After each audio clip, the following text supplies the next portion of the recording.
She grabs the spirit by the shoulders and asks if the one who grew the tree knows. But the spirit only slightly depressedly bows its head and waves its head. The young lady asks if there is anyone among the imperial gardeners who could do such a thing. But at the same moment, a realization comes to her. The girl gives up and understands that even if there is, the spirit still won't tell her. The young lady bites her nail and realizes that she probably should have prepared purified water in advance. The spirit is just silent, and then he puts his hand on the main character's head and asks her to be careful because the young lady must take care of herself. After that, he leaves, leaving the young lady alone with her thoughts. The main character tells the spirit as he leaves that the reason he is telling her this now is because he doesn't have much time left. After Shirabi is alone, she touches a tree, which seems to feel all her pain. Tara approaches her from behind. He tries to calm and support the main character. In the evening, the young lady sits all teary and with wet hair. The guy combs her curls and asks him to listen because the girl will have a headache later, so she should stop crying. But the main game just screams at me to shut up.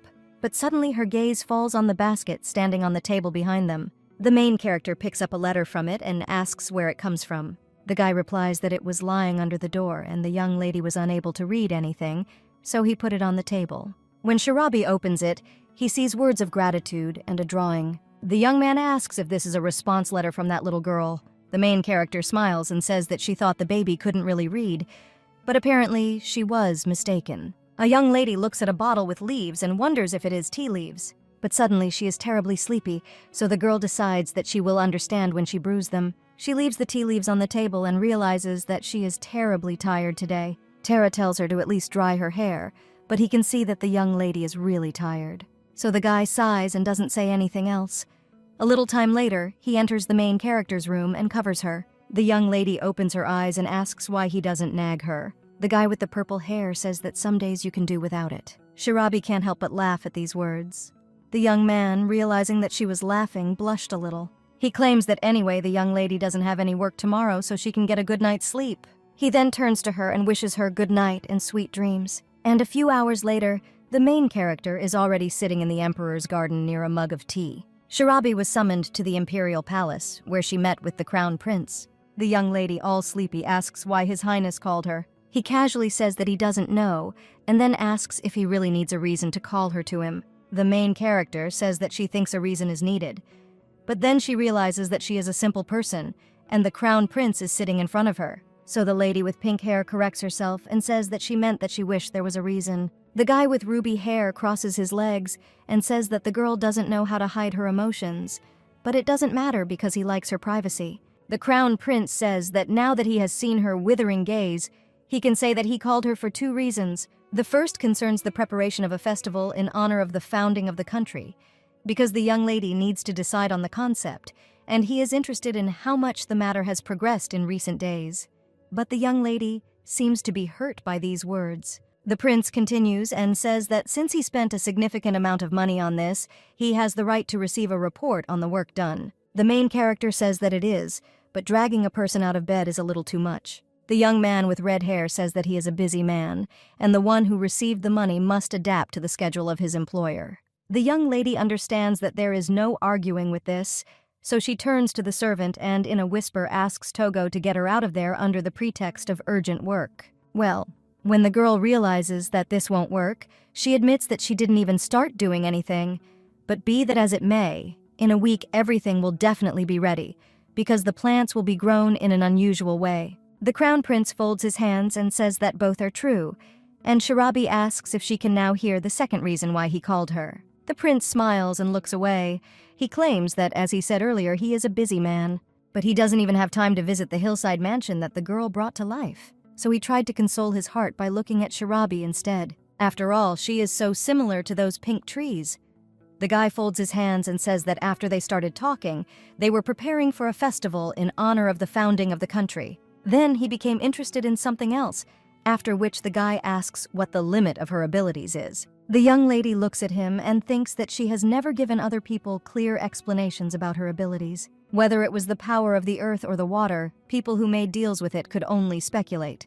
But no one knew the exact answer to this question. But this man is convinced that she grows plants using her abilities. Therefore, the main character only asks if he orders him to tell about his skills. The guy knocks on the table and claims that everything is not like that and he just asked. Then, the main character says that in this case she won't say anything, because who would simply share such information so easily? She looks at him with some contempt and claims that it is not fair if they do not trust each other 100%. Everyone in this world is born with different powers, but it is difficult to determine exactly what powers a particular person has. This is because all people with abilities are slow to reveal their skills and limits. There are many reasons to keep them secret, and of course the most important of them is your own safety. All skills have their weak points, and revealing your abilities is the same as revealing your vulnerabilities. Therefore, in this world there are unspoken rules not to delve too deeply into the abilities of others. When people tell someone about their abilities, it means that they completely trust this person. Then the legacy prince simply says the word eyes, but the main character does not understand what he is asking about. But the guy only adds that this is his ability. If he wants, he can see the entire capital from there to its very outskirts. The main character is a little shocked by this because can a person who is the crown prince reveal his abilities so easily? In addition, the imperial palace itself is terribly huge.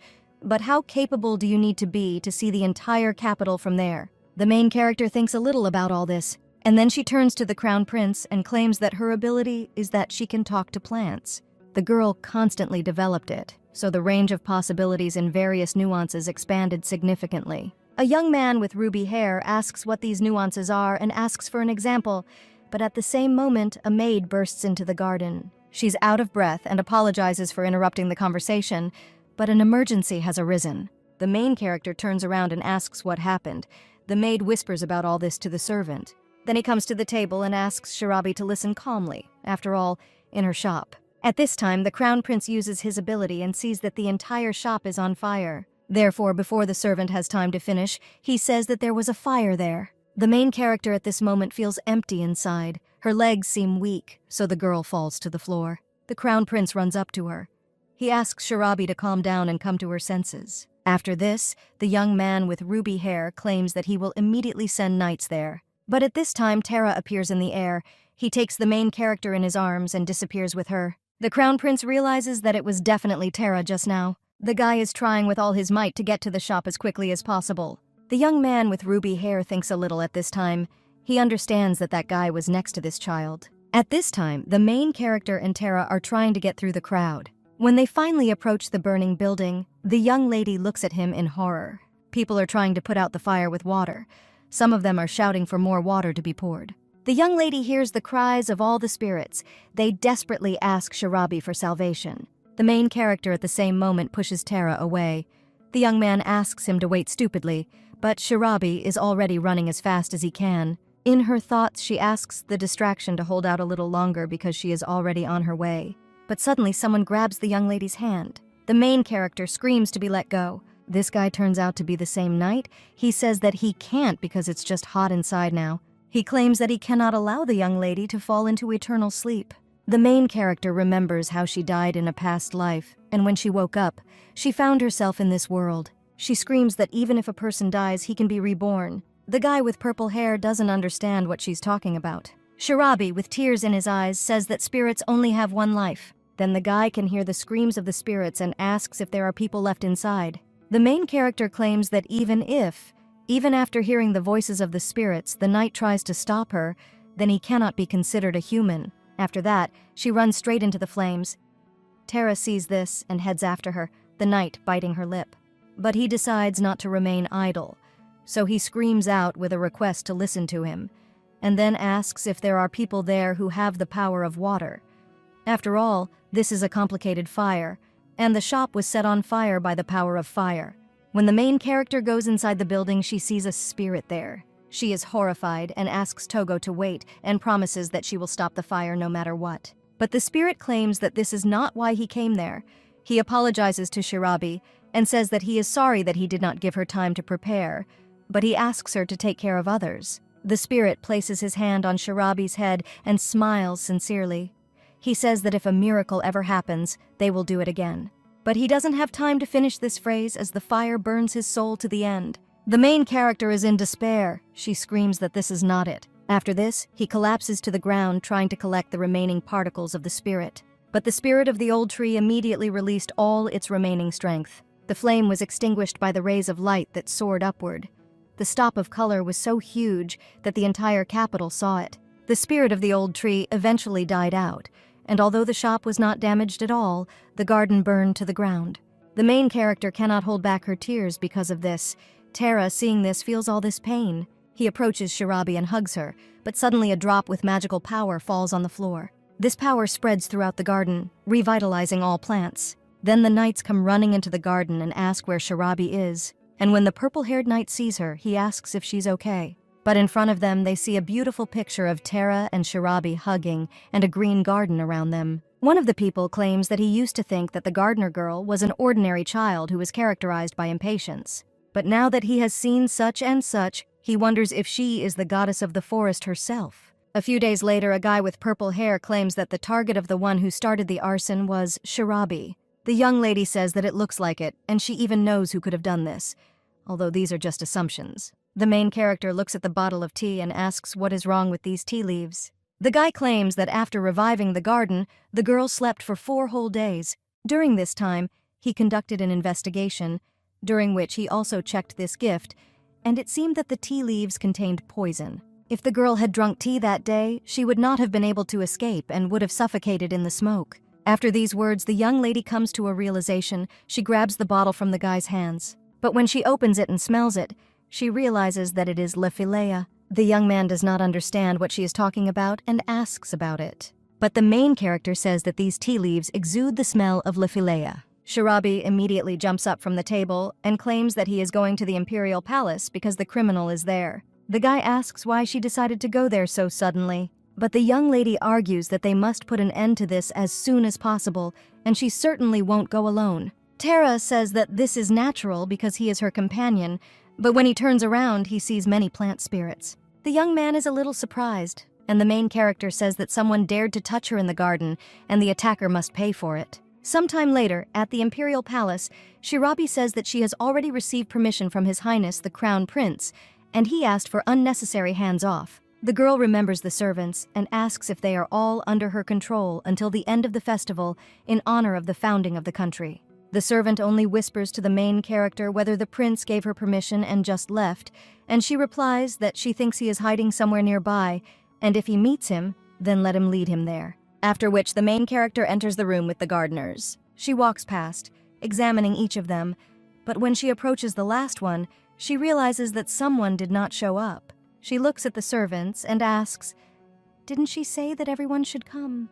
One of them thinks that this petty idiot managed to enlist the support of the crown prince, but this does not mean that she has become superior to them. Therefore, the guy claims that they themselves can transfer everything to those who are absent. And if a girl has something to tell them, wouldn't it be better to get to the point quickly?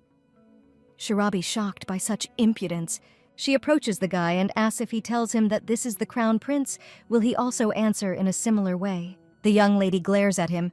Initially, Shirabi was an ordinary owner of a garden shop, so she was as close to the moon as the imperial gardeners. However, as long as she carries out her duties under the orders of the crown prince, then the young lady's words carry the same weight as His Highness's. She pokes at one of the gardeners, who asks what she wants, but immediately corrects himself. The main character orders him to immediately bring the missing person. After a couple of seconds, the fairies inform the young lady that they are coming, and the same man comes in, and yet his smell still hasn't disappeared. This smell is a burning smell.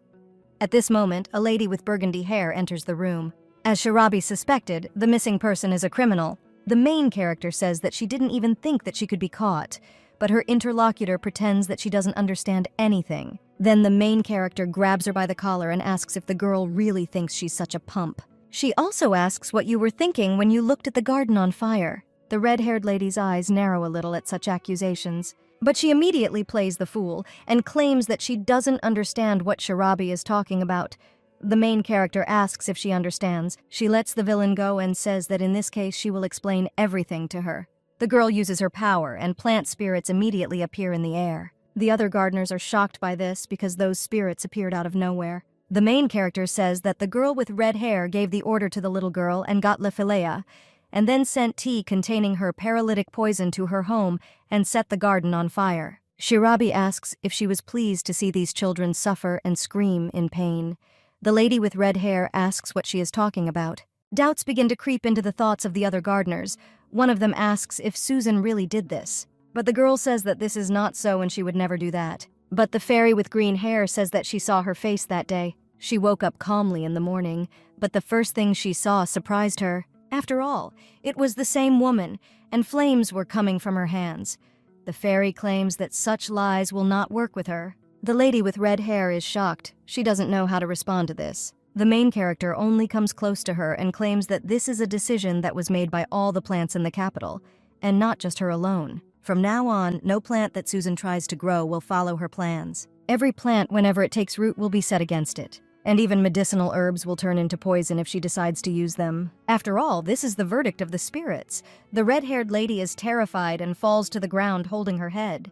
The main character looks at her like a non-entity, and then turns to the rest of the gardeners. She says that if anyone else is unhappy with her work, that she wants them to come forward and openly express everything to her face. But no one is going to do this. Then the young lady smiles and says that if there are none, then they can now begin to discuss the festival in honor of the founding of the capital. After all this, the main character feels very tired, so she lies down on the bed. The girl thinks that even though the bed is soft, it seems as if all this is not hers. Several days have already passed since that incident, and the imperial gardener, recognized as a criminal to the end, denied his involvement in the fire. But a little time later, when she was eating salad, she suddenly felt very ill. Therefore, the girl immediately rushed to the bushes nearby. She was horrified by the realization that Shirabi's words could be true. But when she looked at her hand, she saw that the plants under it had turned black. The girl immediately jumped back in horror. Then she became convinced of the curse of the spirits. Susan immediately approached Shirabi with significant monetary compensation. The lady with pink hair understands that she accepted this money, but even if she begs her on her knees, the decision is still made by the perfume. In addition, the villainess took the life of the spirit of the old tree and Le Filet, so the young lady just turns around and wonders if this is her concern. But either way, it will be a great experience. The young lady tosses and turns on her bed and thinks that this situation may have arisen because of the renovation of her shop. But in the end, she got the chance to stay for a while in the imperial palace. But then something else catches Shirabi's eye. The girl immediately gets out of bed and heads to the window. After that, she rubs her eyes and looks at the garden. The girl then descends into it. She thinks she definitely felt a strange energy there, so the young lady wonders if it was a spirit. At this time, several spirits fly up to the main character and ask if the girl has come to take care of them. But Shirabi says that she too does not live by work alone. Then the young lady turns around and continues her search. One of the trees asks if she is looking for something, and then asks if she wants to climb on it and look around from above. The main character understands that maybe she should do this, after which she climbs that tree. But when the young lady gets to the top, her dress gets caught on a branch. This causes the young lady to lose her balance and fall backwards. She is scared that she will fall, so she closes her eyes. But when he opens them, he sees that he is in the hands of a knight. The guy asks if she is okay. Oh, the main character looks at him, not understanding what is happening. But then he realizes that it will open and claims that he is completely fine. She jumps off his arms and brushes the dust off her dress. The young man with purple hair looks at her and remembers all the events that happened in the garden. He asks if Shirabi is better, and the main character asks what he's talking about. The same one replies that he is talking about the incident with the garden and her shop was also badly damaged due to the fire. The main character says that, fortunately, the fire did not penetrate the interior of the store, and she has already begun repairs using the compensation received. But then she frowns a little and says that thanks to the generosity of His Highness, she was able to stay for a while at the Imperial Palace. She remembers how the guy with ruby hair said that until the store is renovated, Shirabi doesn't know where to stay. He turned to Glem and told him to order everything to be prepared, but the servant obeyed his master. The young lady asked what he was talking about, and whether he wanted to hear her opinion on this matter. But His Highness only asked if it should bother him. The lady with pink hair was shocked by these words. They even brought her into a stupor. But then the main character becomes furious. She screams that even if the imperial family lives happily ever after, to some extent not listening to anyone's opinion, you can't be so deaf. The main character is almost seething with anger remembering these events. But she sighs and tells the knight that everything is fine now anyway. She claims that the birth and disappearance of spirits is a kind of providence of nature. The knight asks if she means that when a tree dies, it is like the death of a person. The young lady sees the fairy on his shoulders and says that she thinks everything is exactly like that.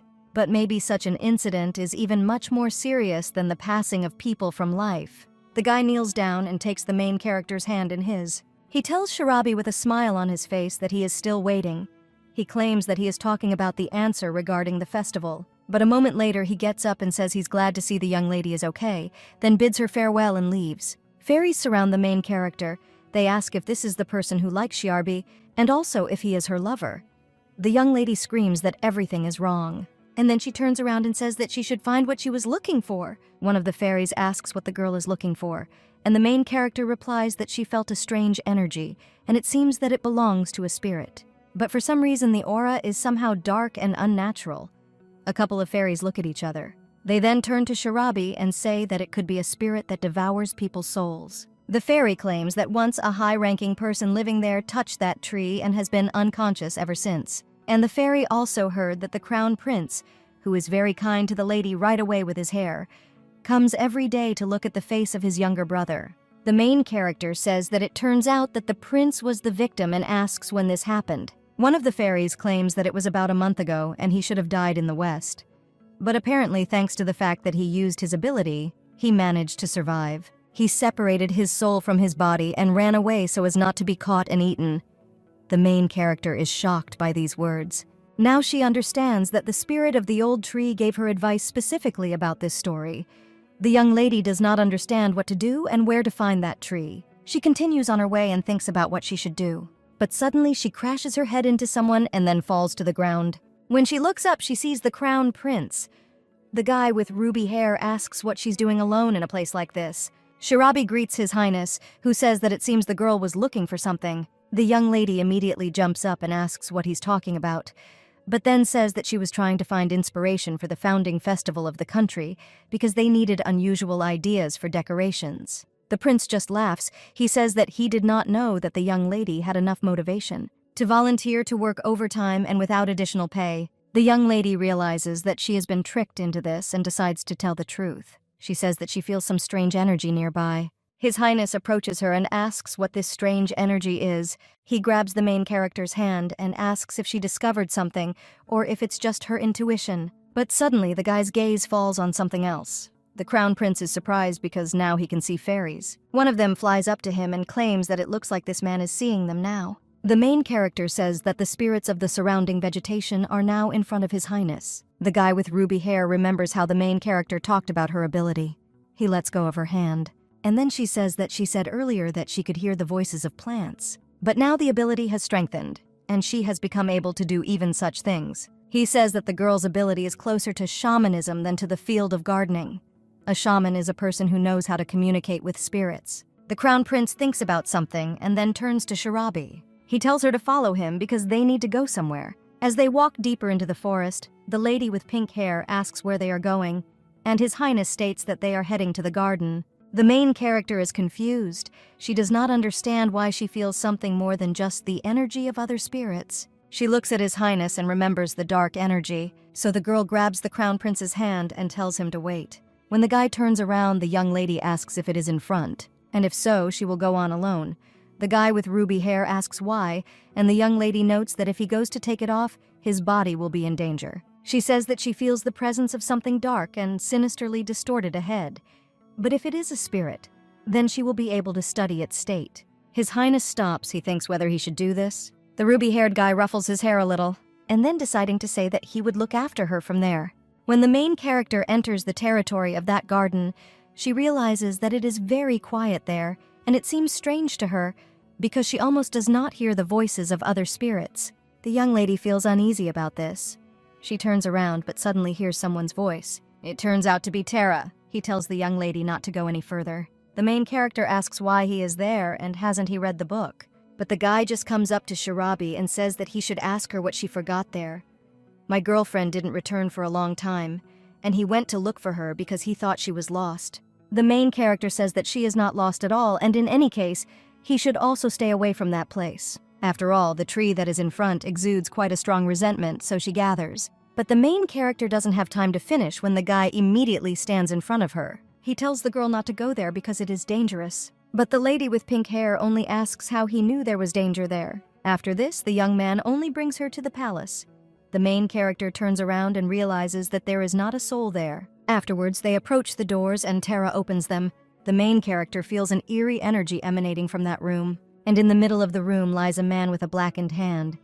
Tara only says that if she comes closer to that tree, it will be bad. The main character approaches that bed and sees a guy similar to Tara. She is shocked by this, and the young man claims that being next to the tree, Shirabi can become like this, so he asks now that she has seen this whether she is still going to go. He claims that although the girl is a talented gardener, it is unlikely that anything can be done about this problem. After this, silence hangs between them. The young man looks at Shirabi. He puts his hand on his forehead and says that one day he was going to tell her everything, but the main character only claims that it was him. She says he was that ignorant prince. The main character says that she didn't see the tree, but even from a distance, she felt someone's presence, and the guy managed to touch him. The young man asks if she is surprised, but Shirabi asks what he is talking about. Then the guy asks if she feels deceived. Because the fact that he is a prince, the main character does not let us finish, and asks if he is talking about what he hid. It's from her. The guy looks away.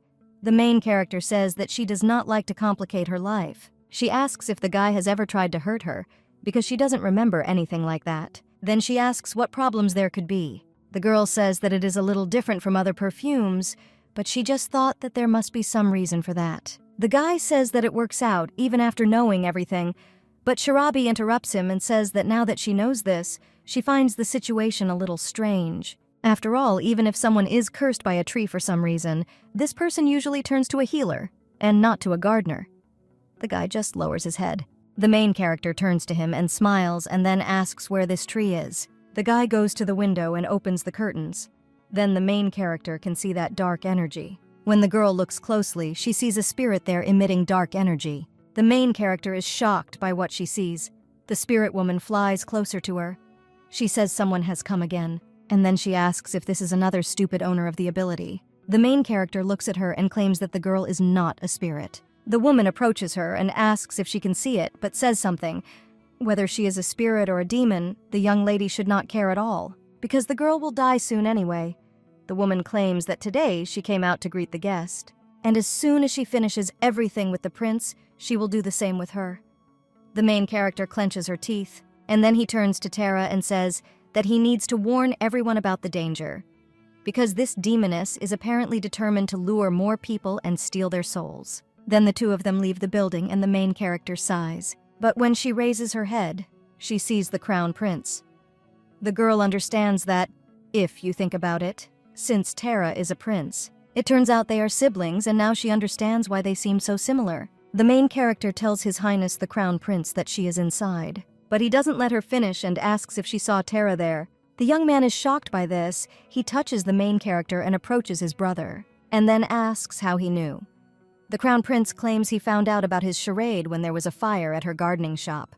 And perhaps Tara's meeting with her was inevitable. The guy with red hair is a little silent. And then he turns to Shirabi. When the main character comes unstuck, the prince asks if she can deal with this problem. The young lady remembers Tara lying on the bed and says that there is a chance. Then the Crown Prince sighs and tells her to name her price. He claims that he will pay whatever she says, but the main character says that she will not take the money. The young man with purple hair is shocked, and the main character says that she simply cannot allow her friend to die. And even if His Highness ordered her to take on this matter, she would still do it. The lady with pink hair says with a smile on her face that she doesn't need anything. Well, then she realizes something and says that she cannot solve this problem right now, and it will take some time, so His Highness must wait until after the founding festival. And the young lady asks if she can use the library of the Imperial Palace. A short time later, Shirabi sits with a book. Her head feels like it's about to split in two, after which the girl lies down on the table and says that it's like she's taking a math exam again. Tara puts down her mug of tea and says she should get some rest. But the young lady just jumps up and asks who she is trying so hard for, and then asks if he forgot. But then the girl remembers that he is a prince and addresses him as you. The guy just smiles and tells her to just talk to him as before, because she even communicates with his brother quite freely. The main character remembers how she said that if she thinks about it, how can she now address him so disrespectfully? Well, the guy replied that if this was an unimportant official meeting, then he didn't care at all. Afterwards, the two of them look at the crown prince. He asks why they were staring at him and whether he is their main villain. And after that, he says that the young man can do as he pleases and asks if the guy is not her best friend. Now the young man says that his brother said so. And then he turns to the main character and asks if she dug up anything, but the young lady replies that she didn't. She claims that the matter cannot be done without shamanism. She is going to ask the shaman about this. The young man asks if she is going to do this, and the main character answers that. Shirabi says that among her friends there is a shaman who has entered into a contract with the spirit of water. Abilities like hers are rare, and perhaps the guy even heard her name because she's from the Zelban Empire. Tara approaches the young lady and asks if she is talking about Yuvlin. The main character says that then the guy really knows her, and he replies that shamanism is an extremely rare ability, and moreover, as far as he knows, there is only one shaman in the Zelban Empire. Shirabi says that the guy must have studied hard if he is so knowledgeable even about a foreign country. But Yuvlin is a well-known figure in the Empire who has renounced his title and is working in a mercenary unit. Most likely, she is very busy, so it is not a fact that she will go to such a distant place in response to Shirabi's call. The main character bows her head and says that for her, she's only a stalker, but the girl remembers how Yuvlin trailed behind her. The main character claims that if she says that she is busy and cannot come, then she will simply catch her and bring her there. The girl picks up the paper and doesn't understand how to write it. Tara smiles and looks at what the lady with pink hair is writing, but when he reads what was written, he is shocked. The guy reads that she wrote hello and that she has business with Zelban, and then wrote that if she says that she is busy, she will no longer be alive. After writing the sheet, Shirabi gets up and thinks about preparing purified water for her while Yurban arrives, and the young man is still looking in shock at the ink-stained sheet. But the main character comes up behind him and taps him on the back, and then leaves. When she leaves the room, the young man sighs and puts his hand on his back. And then he blushes, because Shirabi's hand was there a little while ago. A few days later, the main character is already heading somewhere with a full basket of jars. But someone comes up to her and takes it off her hands. It turns out to be the same knight with purple hair. He asks what all this is, and where the young lady is going with this. After this, as they walk along the road, the main character replies that this is purified water, and she is going to take it to the Imperial Palace. The knight asks what purified water is, and the main character replies that he can think of it as a supplement that one particular tree needs. The guy says that the girl must have received some order from His Highness, and then he asks if preparations for the festival in honor of the founding of the country are going well. The main character remembers that festival. And then the memory of the knight asking her to come with him creeps into her head. The lady with pink hair says that in general, but the guy interrupts her and says that he is not going to rush the young lady with an answer so she can calmly make any decision. And when the young man raises his head and sees that they have arrived, he puts the basket with jars on the floor, and he tells the main character that he will go and then wishes her a good day. Tara watches the guy leave. He narrows his eyes a little while looking at him. The main character thinks. She says that it's still a little strange, because that person is KL. Tara asks what's wrong with him, and the main character replies that obviously he is a person, although she suddenly felt some very familiar energy. The guy asks if this is familiar energy, and the young lady says yes. She met him only recently, but for some reason it seems to her that she has already encountered similar energy before. The young man senses the dark energy and suddenly realizes it, so the guy says that what is more important now is that the place she is going to is this. The main character compliments his speech and says that everything is true and this is his palace. When the main character enters this territory, she opens a bottle of purified water. And this allows you to trap dark energy in a jar. Tara is shocked by this. He says that these bottles contain purified water. The main character opens another one and says an eye for an eye, a tooth for a tooth. She places these jars everywhere to cleanse the area of poison. And this energy surrounds even the dark tree. The main character looks at what is happening there. And the woman made of wood apparently cannot get beyond that energy. The main character says that although the problem will not be solved completely, this will allow them to gain some time. And the catch is that they are now in the Imperial Palace. The young man asks what is wrong with the Imperial Palace, and the main character replies that the spirit of that rotten tree is quite strong, and perhaps he will be able to attack them in other ways. After all, there are many opportunities for this. The guy asks what other methods are and asks her to give an example. But the young lady puts her finger to her mouth and invites the guy to quickly come back because for some time this purified water will act as a barrier. and during this time the young lady would like people not to come near this place. She leaves and hopes that she can prevent any unnecessary commotion from occurring. The spirit from the rotten tree is trying to get out of the barrier at this time, but when she touches him, her fingers immediately turn black. The spirit of this rotten tree curses the main character and says that she is a damn gardener. The woman asks if she thinks that her cute tricks will affect anything because the woman has a lot more trump cards up her sleeve than she thinks. At this time, a small white mouse runs past. The brunette sees this and sends dark energy to the animal.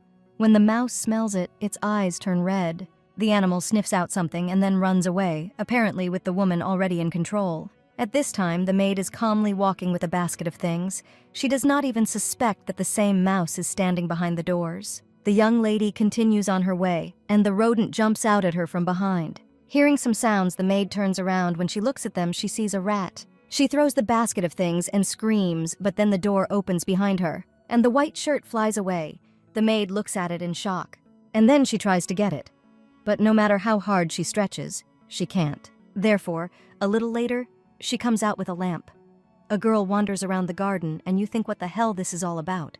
The young lady thinks how unlucky she is, but then they see a shirt lying in the grass. But when he tries to pick it up, who sees a bottle of dark energy? The girl picks it up and thinks what it is, and also where that bottle could have come from. At this time, the same rat is watching her, and a moment later she is already jumping on the girl. The maid is very afraid of the rodent, so she straightens the eggplant from her hands, and it breaks into pieces. The rat runs away, and the maid's dress turns out to be all stained with dark energy. After that, the same woman from the rotten tree comes out to her.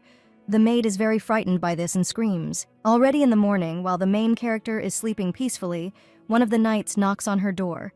He shouts for Shirabi to open the door. The main character is already going down the stairs and asks what time it is, and who the hell could be busting like that early in the morning. After all this time, she finally returned home and is going to get a good night's sleep. The girl comes to the door and says that she is busy preparing for the festival in honor of the founding of the country. She opens the door and says she won't be taking regular orders for a while. But a spear is immediately pointed at her throat. The main character looks up and sees that these are imperial knights. Among them all is the same knight with purple hair. The girl asks why they are doing this, but they only say that this is to be expected from a shameless villain who ruined someone's life. He orders the other knights to arrest the criminal. The main character asks what this means because she did not plunge anyone into eternal sleep. The girl turns around and asks what they mean, but she never gets her answer, and the knights just drag her into a cage-like cart. The young lady tells them to call His Highness the Crown Prince, and he will prove her innocence. But one of the guards asks how any commoner dares to demand that a royal person be called to her. He claims that His Highness the Crown Prince is not in the capital at the moment, and he was forced to leave for state affairs. Then the lady with pink hair says that they need to explain to her what is happening, because she doesn't even know why she was arrested. Then the guy gets up from his seat and approaches the main character, and then he leans over to her and says that he doesn't think the girl really knows anything. He pokes her on the forehead and says that yesterday, when she came to the Imperial Palace, many saw that she was carrying some bottles with unknown contents in a basket. The young lady asks what's wrong with the bottles theme, but the guy claims that a man died in the garden. The maid was found already lifeless next to the same broken bottle. Her whole body turned black. The main character, hearing this, is shocked and once again asks if someone died. But the guy claims that he hasn't finished yet and says something about how her body has turned black, reminiscent of a black spot on the prince's hand, which lies in his chambers. Therefore, the crime the young lady is accused of. The main character doesn't let him finish and says that this is an attempt on the life of a member of the imperial family. The guard asks if she now understands what position she is in. He claims that this is not just plunging into eternal sleep, and probably the matter will even reach the ears of His Imperial Majesty. The main character curses that rotten tree, but then she sighs and tries to calm down. The young lady understands that with such accusations, she will definitely face execution.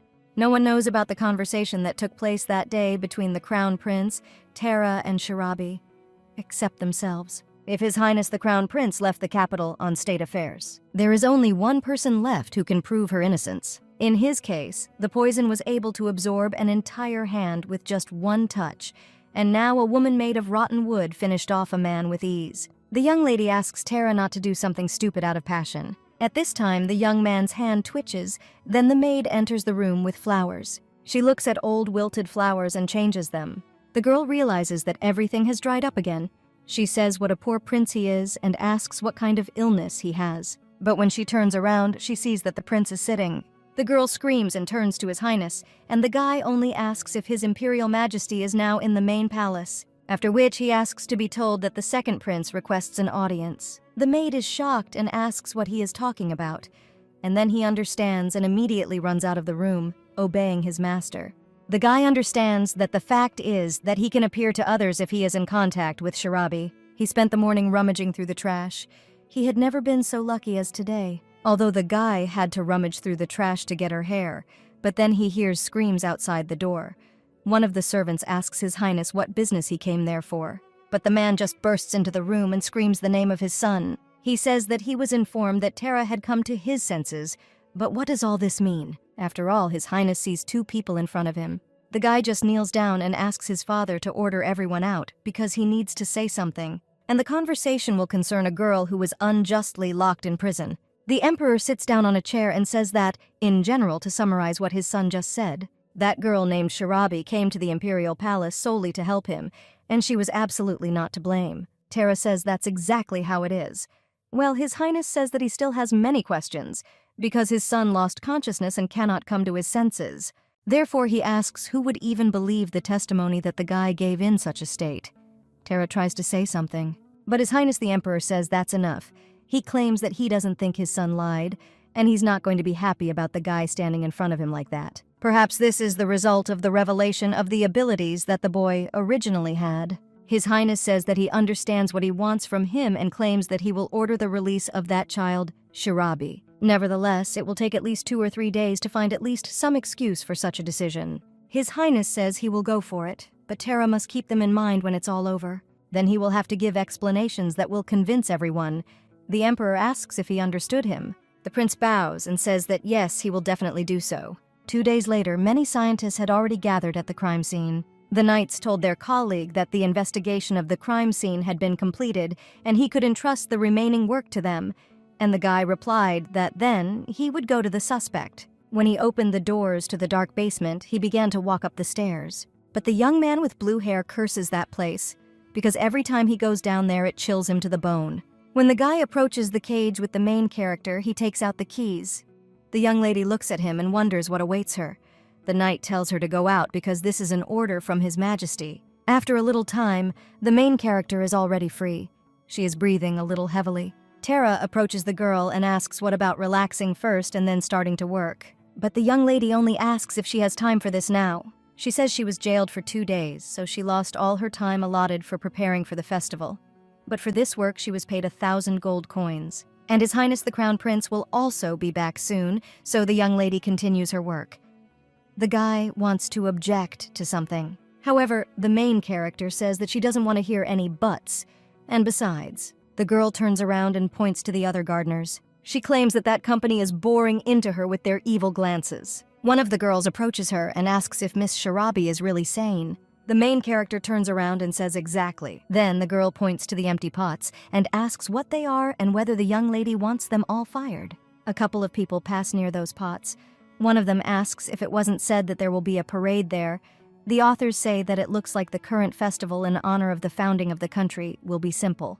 The main character sighs and asks how the sparrow can understand the great plan of the heron. She waves her hand and says that she shouldn't waste her energy talking now, so she asks the gardeners not to start unnecessary quarrels. The girl screams what she said. She grits her teeth and says that the young lady has taken on the most important task. So how can she behave like this? This is already infuriating the main character, so she turns to the gardener and folds her arms over her chest. The girl gets a little scared by this and asks what the lady with pink hair is going to do. She wonders if Shirabi has gathered her wonderful powers to deprive her of the opportunity to eat foods of plant origin, and whether she is thinking of expelling her from the imperial palace. Shirabi just comes closer to her and tells her to listen carefully. She claims that the fact that Susan, or whatever her name is, can no longer eat plants and their fruits was the decision of the spirits. As for the other thing, the gardeners will soon see with their own eyes whether she ruined the parade or not, and maybe it will surprise them. But she does her job properly, so the girl shouldn't mind her own business and do what she's been assigned to do properly. Suddenly, someone cries out asking for forgiveness, but claims that he is in a hurry. The guy, all smelly, asks if there are 10 white oak seedlings there. The main character says that as you should know, now this is an expensive pleasure, but he only asks how much the purchase will cost. Shirabi replies that 1 seedling will cost a gold coin, after which they make a deal. The main character is counting the coins, and Tara says that the girl is really very busy and asks what the buyer is for today. The young lady thinks that the news of how she used her powers in the earlier fire incident has been widely publicized, and on the eve of the festival, even despite the fact that she named a high price, more than 20 orders have already been received today alone. The guy asks if she intends to engage only in trade during preparation for the festival. But the main character only waves her hand and says that we also need to prepare a plan to fight the spirit. She sighs and says that there is definitely too much to do, and she doesn't even know how she can manage it all. Some time ago, the Crown Prince summoned the main character. He asks if there is still no progress in preparations for the festival. The girl only smiles a little puzzled because she has nothing to answer. And the guy gets up at the table and says that even though the young lady is Tara's friend, that's the only reason he can trust her. The main character says that this is how the conversation with the employer went, who gave her a scolding for nothing. But suddenly, Shirabi starts coughing, and a young man with purple hair asks if she's really okay. But the main character tells him that everything is fine. Then, one of the gardeners comes up to them and tells Miss Shirabi that they have finished all the preparations as she asked. They placed pots of sprouts along the entire street. Now the young lady realizes that the final touch remains. So she decides to invest some strength. The girl uses her ability. She calls the plants to hear her voice and grow. The young lady tells them to bloom their buds for those who are looking forward to it, and to decorate this holiday with the shine of gold. The main character continues this ritual, and the entire street is covered with flowers. The gardeners are shocked by this, and they simply have no words. People are also surprised because the flowers bloomed in the blink of an eye. But only Tara is worried about Shirabi. He asks if she has used up too much power. However, the main character only descends to the floor. She puts her power into one stream. And a moment later, people at the festival can see something similar to fireworks. After this, flowers begin to fall throughout the area. Even gardeners are shocked by this. The main character breathes heavily and says that she did what she should have done. The young lady feels a little unwell and continues to say that she did her job properly. But then she completely collapses on the floor because she has expended too much strength. A young man with purple hair walks towards Shirabi and screams her name.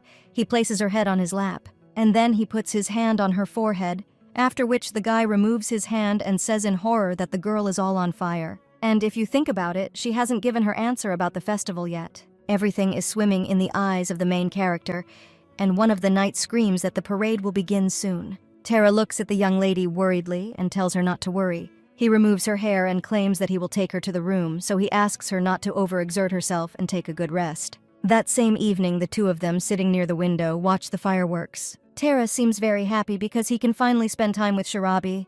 The main character also smiles sincerely. She asks how he likes the trees. The guy claims that it is very beautiful, so much so that he wants to remember this moment forever. One of the leaves falls into his hand, and the young man says that someday the festival will end and the flowers and trees will fade. He asks, isn't Shirabi sad? But the young lady says it's not like that at all. She looks out the window and says that she is glad that the spirits are happy. The young man looks at the main character and addresses her. Then he puts his hand on her shoulder and pulls the girl closer to him. Then he leans towards her, and the main character realizes what is happening. She looks at the guy and thinks that this atmosphere is a little strange, and the young man just leans towards her and kisses her on the forehead.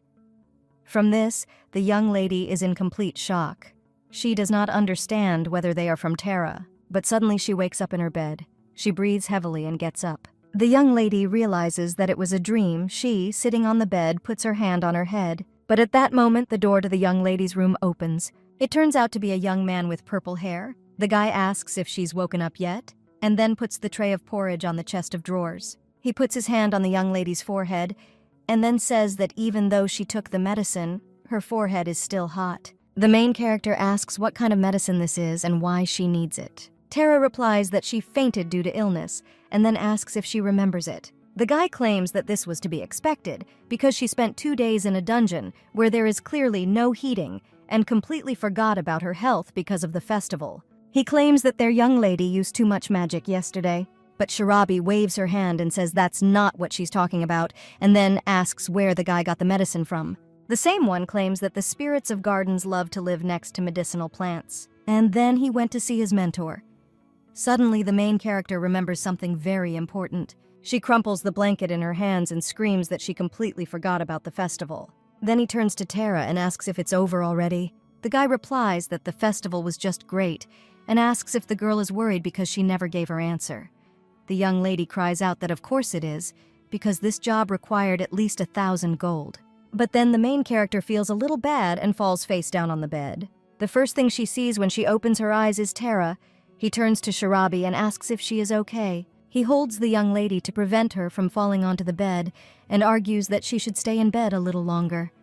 The main character remembers her dream, so she turns to the guy and asks if he is worried about her. The young man first asks what she is talking about, and then, blushing a little, he says that of course it is. Well, suddenly they hear someone's voice as the main character looks out the window. Then she sees her friend there. She says that she seems to have disturbed the guys. Shirabi asks Yuvlin if this is it. But the girl just turns back out the window and asks for forgiveness, and then tells them to continue, and she perhaps will go outside. From such words, the main characters instantly turn red as tomatoes, and then they move away a little from each other in embarrassment. A little time later, the main character heads to the garden. Yuvlin removes her hood and the young lady can now see her face. The shaman says that they haven't seen Shirabi for a long time. But the main character only asks her friend if she has dyed her hair again, and then adds that it is too provocative. From such words, the girl gets a little angry. She says, "What about Shirabi?" because it's as if she didn't dye hers. But the main character only asks if her friend's hair will fall off if they dye it so often. Yuvlin just smiles and says that the main thing in this matter is good care. The girl claims that they cannot be compared with those that were before and asks if Shirabi wants to touch. After all this, the lady with golden hair asks who the guy standing next to Shirabi is, because he doesn't look like an ordinary spirit. The main character looks at her companion and remembers that he is a prince. But she tries to come up with an excuse and says that this is someone like a spirit, and this guy helps fight against amnesia. The lady with golden hair asks if this is true, and the main character says that there are such things. Then Yuvlin sits down on the table and asks if the girl can explain why she called her so urgently, because after the breakup they barely even kept in touch. Tara approaches the main character and asks if the girl is not just a friend, because she behaves as if they have known each other for a long time. The lady immediately says with her hair that this is really so. But 5 years ago, when the girl was a little younger, she tried her best not to make a sound and hid from several people. A short time later, she came out of her hiding place and checked to see if those who were chasing her had left. The young lady was then only 14 years old. The little girl says that this is too much, because not only does she run away all the time, but she is also always covered in dirt.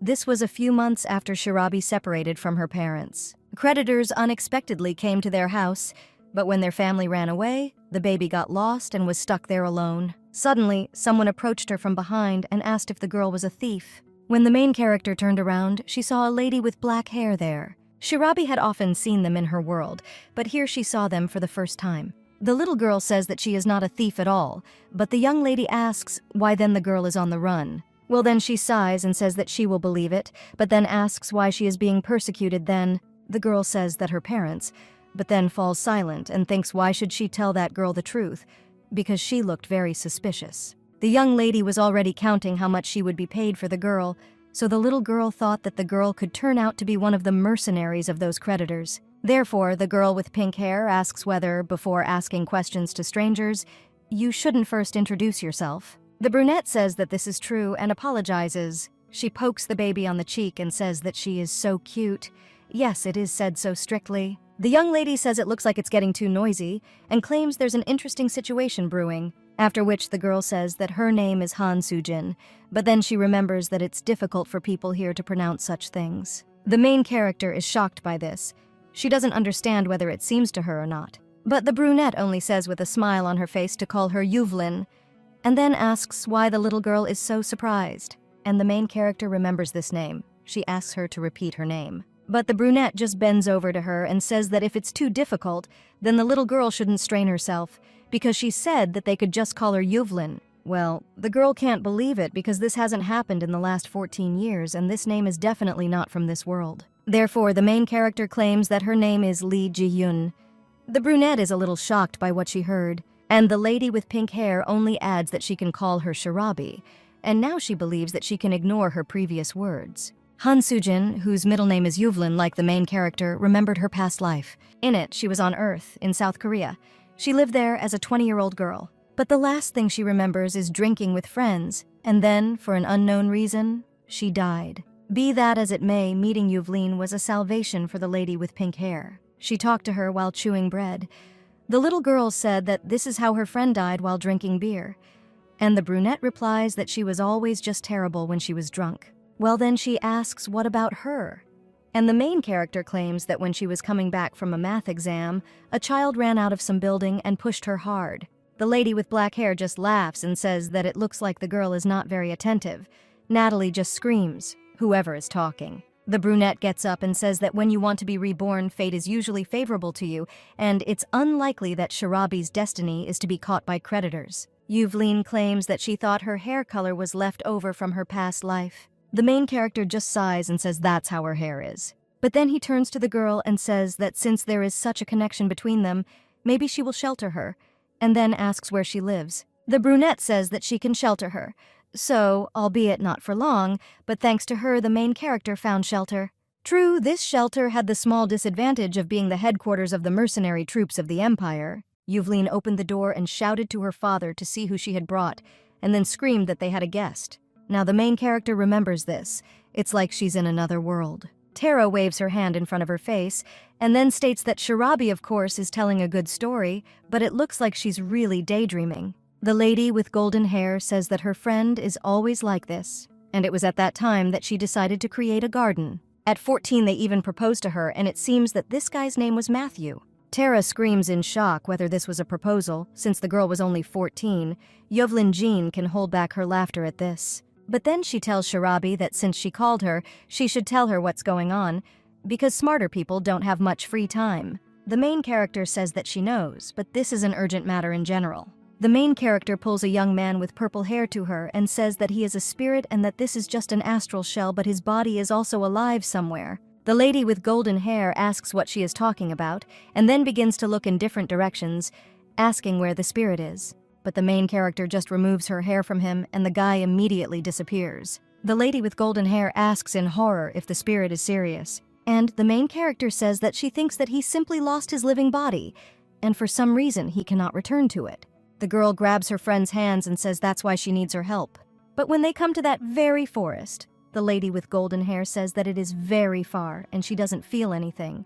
Then the main character says that she knew it. But the girl says that no matter how harmful the spirit is, it is ultimately impossible to harm while being at such a distance. So if Shirabi was right, then something very serious is happening. Apparently they will not solve this problem without the intervention of someone with very great spiritual power. Then the lady with pink hair asks if this situation can be resolved at all. Yuvlina replies that she thinks so, then Shirabi and Tara smile. But the lady with golden hair interrupts them and says that this is not an easy task, because she heard that the girl fought with this spirit. The main character says that that woman wanted to harm a person and she had to stop her. But Shirabi doesn't understand, so what? Then the young lady asks if her friend thought why the spirit of this rotting tree wanted to harm people so much. The main character is a little surprised and asks why the spirit of a rotten tree should harm people, and Yuvlin answers that this is in order to get what she deeply desires. The lady with pink hair asks what the spirit living in that tree wanted. Yuvlin replies that spirits born by someone's magic tend to think like people, and the spirits that live in Shirabi's store are similar to her in character, and probably they even think like her. This is how they differ from true spirits of nature. Then the main character asks what's wrong with Togo, and the lady with golden hair answers that only spirits created by someone can desire something. People like them can create complete chaos if they listen to this desire, and there is a high probability that in order to dispel the spell on her friend, she must give this rebellious spirit what he so wants. Shirabi says that if so-and-so she has to talk to her, she sighs and says that there is no other way anyway, except to go to the palace. But Yuvlin says there is another small but real problem. The main character looks at her questioningly and asks which one. And the lady with golden hair says that she is not from this country, and will they really allow her to enter the palace? Shirabi realizes that this is indeed true. She turns to Tara, but he only says that it would be better if she herself talks to his brother. Even if the guy gives them his permission, he now seems to be lying in a coma if the girl hasn't forgotten. Then the young lady clenches her fist and turns around. She says that, as they say, you need to strike while the iron is hot. Yuvlin screams what the baby is going to do. The main character turns around and says that she has decided to meet Karen Prince and get permission for Yuvlin. And therefore, until she returns, she asks to thoroughly water all the plants in the garden. Tara sighs and the golden-haired ladies are confused. But the young man only takes the watering can and gives it to Yuvlin. The girl looks first at the watering can, then at Tara. And the main character at this time screams that she will pay them in full. But if they work poorly, they will be left without dinner. But when the young lady approaches the palace, she meets Glem there. The servant says that during the festival, His Highness assigned her tasks so she could freely enter and exit the palace. However, now, of course, he cannot meet with anyone without prior agreement. The main character says that she really needs it. And then Shirabi gets an idea and asks if she can give him paper and pen. After which the young lady begins to write a sheet. In it, she writes that she has found a person who can deal with the tree. She is a spirit whisperer, but came from another country, more precisely from the Zelban Empire. Shirabi asks if she can enter his palace. The servant is watching all this, after which the main character hands the sheet into Glam's hands and asks him to give it to His Highness. The servant extends his hand and asks if it is urgent, since His Highness is a busy man. And the main character says that this is very urgent, and then says that then she'll go, because a client is waiting for her. Shirabi then returns to his home. There she is met by Tara and Yuvlin. The girl holds a sheet of paper in her hands. The young man takes away your main character's purchases and tells her to come quickly. He also asks if she went to the market. The whole package is quite weighty. The main character says that she just bought all sorts of different things and then looks at Yuvlin. The lady with golden hair says that this letter is a response from the palace. She gives it to Shirabi and says that she has not opened it yet. The main character reads the letter, and Yuvlin bends over to her and whispers that while the young lady was gone, she talked to their prince. She points to Tara and says that usually they knock out a wedge with a wedge so they can try to send a spirit to the spirit. That night they head to the palace. Glam says that as Mr. Crown Prince said this, it is true that Yuvlin, the black song of the mercenaries. The main character says that this is why the servant did not have to go with them. But when the lady with golden hair comes closer to the palace, she says that things are much more serious than she thought. Shirabi asks if they can definitely send the spirit there, and Yuvlin says that since he personally has no animosity towards that spirit, she thinks there won't be any problems. The girl extends her hand and uses force. Drops of water begin to swirl around her hand, and at the same moment the spirit of water appears. He bows down and tells Yuvlin that they haven't seen each other for a long time. The lady with golden hair asks if the spirit remembers what she told him last time. The same one claims that yes, after which he flies away and says that he will be back soon. The main character looks after him. She is a little surprised and tells her friend that they are only talking about business, and it seems that they are not sending her away because the perfume is too noisy. Yuvlin says that it didn't happen right away. People with pink hair think that in comparison with him and the spirit of nature, they seem like wild animals, because they are believed to have some kind of loneliness. Every time they wake Shirabi up early in the morning screaming at the top of their lungs. However, the main character thinks that sometimes she also wants to be alone. But suddenly they notice dark energy coming from the forest, and then the spirit of water returns back. The golden-haired lady says that it looks like Togo was just kicked out, and then asks if he received an answer. The spirit says that he, of course, found out what she wants. He looks at the main character, and she asks what this spirit said. The spirit thinks that this is an absolutely insane demand, but maybe these girls can handle it after all. Therefore, the spirit of water says that what she so desires to be called the love of the creator is a feeling that is shared by the magician and the spirit he created. The brunette claimed that this is what she wants to get so badly that she is ready to die. The main character puts her hand to her forehead and says how selfish she is. Yuvlin asks if there is such a move that will share this feeling with her, and the lady with pink hair says that this is the problem. She asks what if her creator has already died, and will she really need to find a necromancer? And it means that all this rot consumed the tree because its owner did not give it enough love. Shirabi says that as she thought, she will still have to go to Tara's room and see this spirit. Glam just nods and says that they already have permission, so they can do whatever they deem necessary. Shirabi steps forward decisively. She understands that she must convince that spirit. After that, she enters the room with Tara's body and opens the curtains. When the young lady goes out onto the balcony, she sees the same woman sitting on a tree. She sighs and turns to her. The brunette is shocked and immediately approaches Shirabi. And then he asks what's going on, and also whether she wanted to die by her hand, but the lady with pink hair only says that she found out what the spirit wants, and then claims that she can try to find this person. Well, maybe the woman will give her at least some information.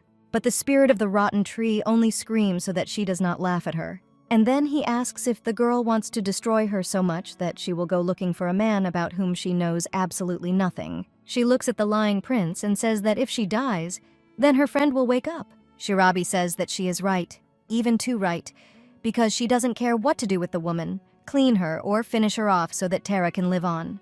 However, to be honest, she always has the opportunity to destroy a woman against her will. Few people know about forced extermination, except perhaps those people who are connected with the spirit world. A person who wants to destroy a certain spirit can do this by spending half of his strength. It is believed that this part of his magic will be lost forever and he will be weakened by half, although there is a possibility that the power will return. But however, until now, all attempts to find a way to restore them have burst like soap bubbles.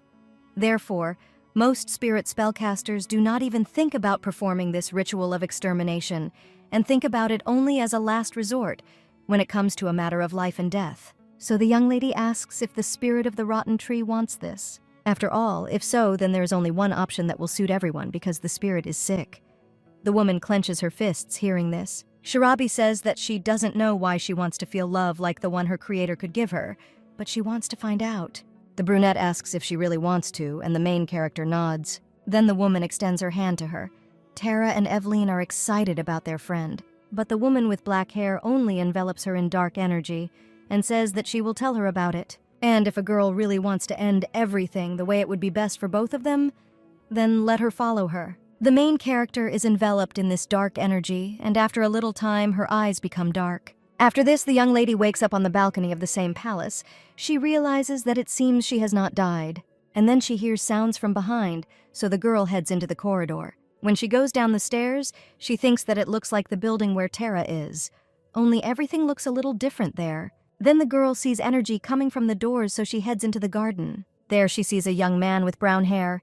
He greets a guest in the garden, and then when he leaves, he puts his hand to the tree and uses his power. The main character watches this from behind the door. She looks at that tree and realizes that this is the same rotten tree. The girl thinks that it was once so beautiful and asks how it was, but she immediately comes to the realization that her voice is heard in this world. The young man turns around and then approaches the door. When he enters the building, he sees the main character there. The guy is surprised and asks if it is a spirit, and the main character realizes that he just called her a spirit. The girl wonders if he knows her, but the brown-haired man only admires. He examines the young lady from all sides and says that this is the pink-haired spirit. He asks from what flower she came from, or is she a free spirit of nature. The main character thinks that, by the way, this guy is very noisy. The young man turns around and sighs and says that he definitely didn't create someone like her.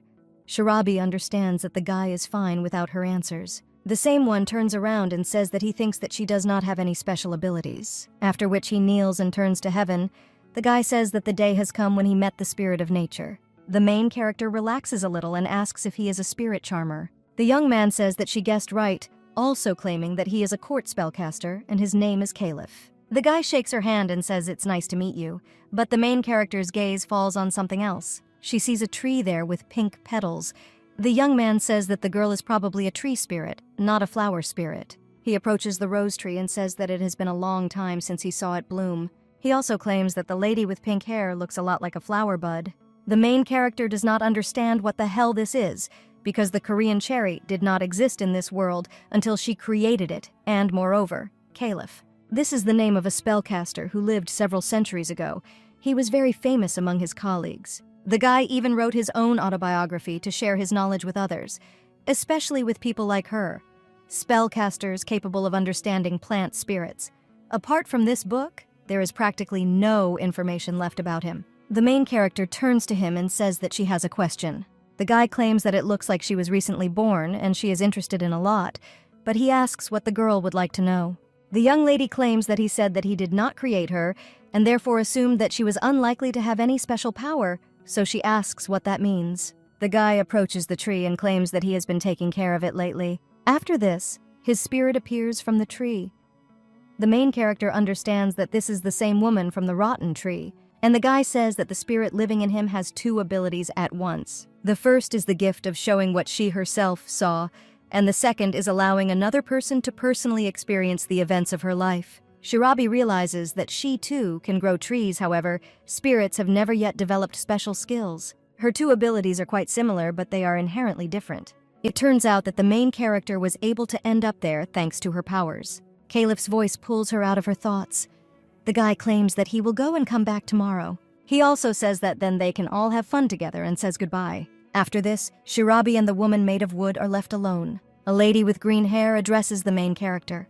She says Caliph said the girl was born recently. The main character remembers that moment and realizes that the woman heard their conversation. And the spirit of the tree only continues and says that if she suddenly wants to ask something, who can contact her at any time because now it's spring, so she never sleeps. The lady with green hair looks at the footprints and says that Caliph also promised to come every day. The main character leans against a tree and yawns. She thinks that she also wants to sleep. Looking at the world through the eyes of spirits, she realized some things.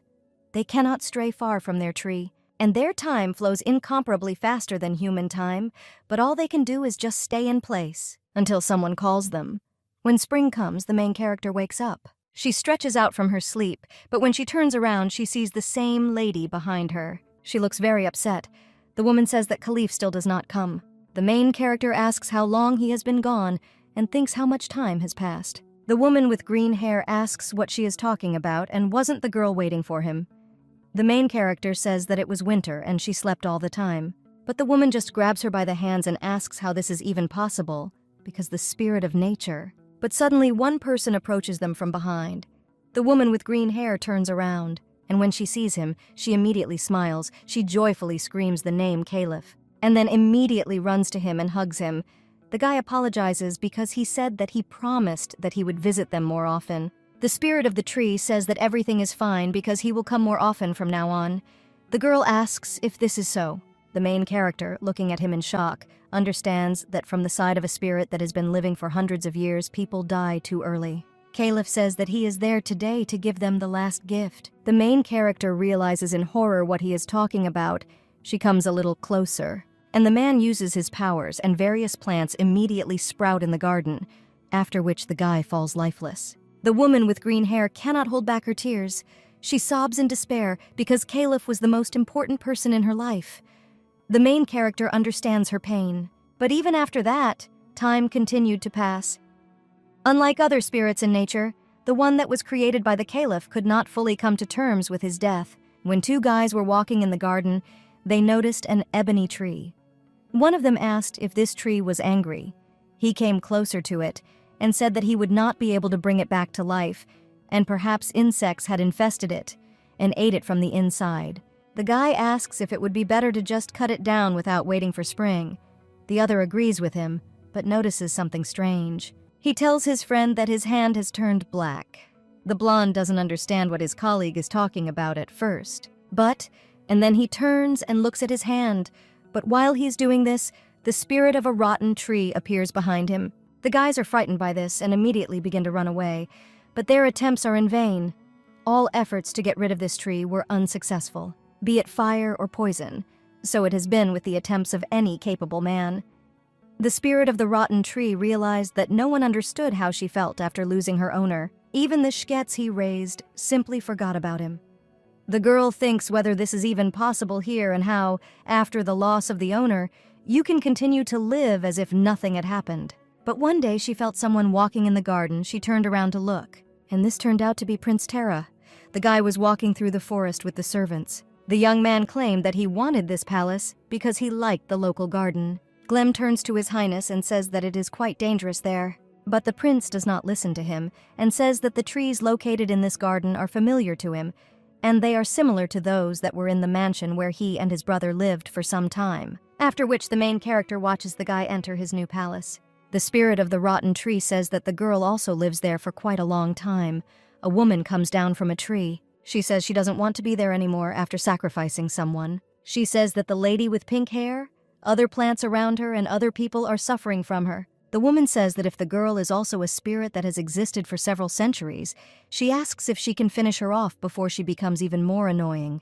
The main character asks what she is talking about.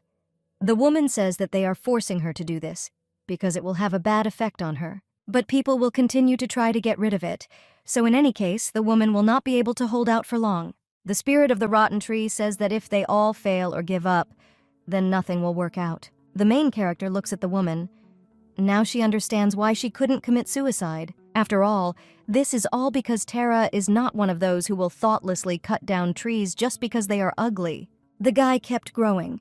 This spirit's wish for death was not fulfilled and her time was wasted. The main character watching the guy says that he has grown a lot, and the brunette says that the girl will soon die. The main character asks what she is talking about, but the spirit of the rotten tree tells her to look at her hands. When the young lady looks at them, she sees that they are gradually starting to disappear. But suddenly she hears someone heading into the garden. The servant asks where His Majesty is going, and the guy claims that he will take a short walk and will return soon. Then the woman says that that boy, if they call him a prince, it means he has some meaning for the people. She claims that then people will want to get rid of her without any problems, even if it means sacrificing only them. The woman says that it seems that the girl also has little time left, and instead of being left alone, even without a relative ready to finish you off, it would be better now to take his soul and leave. Therefore, the woman immediately heads to their rotten tree. She emits some dark energy. The prince, feeling it, wonders where this sweet smell comes from. The lady with pink hair screams at him to stop and screams if she can really touch his soul like that. But the woman says that no matter what, people must face danger, and the young man was always on the alert, so it's best to finish him off now. The woman is already directing her powers at him, but the main character comes between them, as a result of which she is injured by these dark forces. The woman is shocked by this, and Shirabi only turns to the prince and sees that Togo's hand has already turned black. She immediately shakes him and shouts for Tara to come to his senses. She asks if he wanted to die. But then you say that if he is really no longer alive, then let him come to his senses quickly. The young man looks at his hand and asks what is happening. The main character continues to scream and tells him to quickly get out of this body and go to her. The guy is shocked at first by this, but still does as she said. Soon the servants run up to His Highness the Prince. The main character grabs a lady with black hair. She cries out to the prince about Shirabi's flower garden.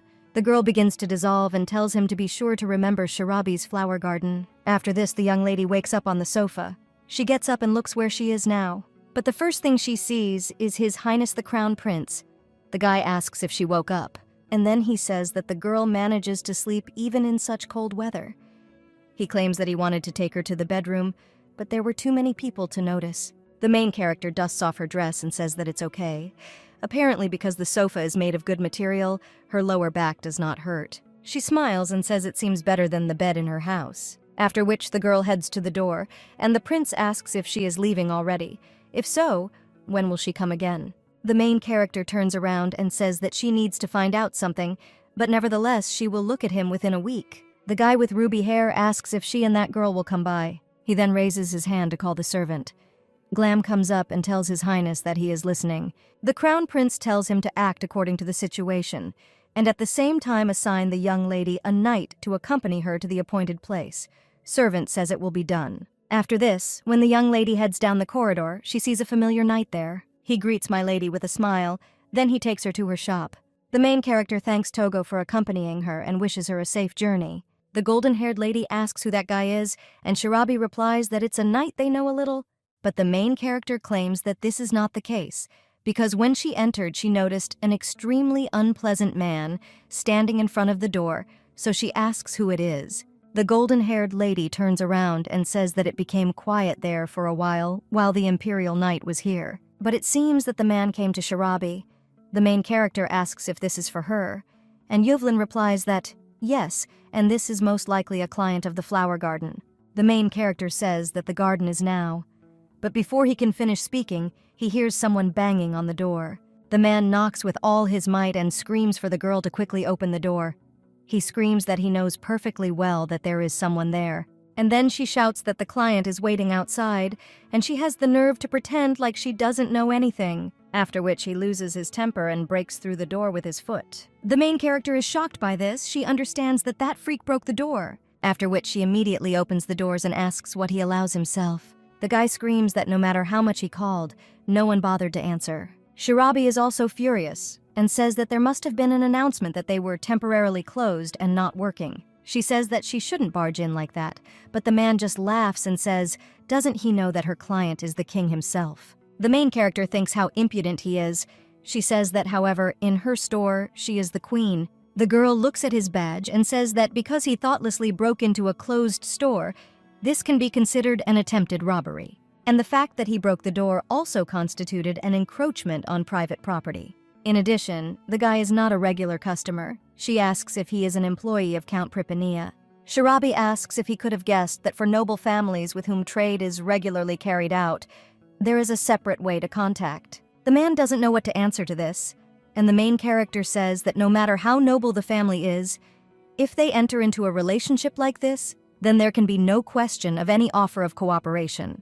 The girl turns around and says that she will tell the butler about today's incident, so that he should be more careful in future. People begin to whisper. One of them says that the same cost of the damaged door will be charged to that family. The girl closes the door and says that the garden will resume work next week, so even if they are in a hurry, she would appreciate it if they came at this time. The lady with pink hair says that she needs to quickly deal with all this and return the trading business to its original state. She sits on the table and says that pestering authorities and intelligence officers are showing up there.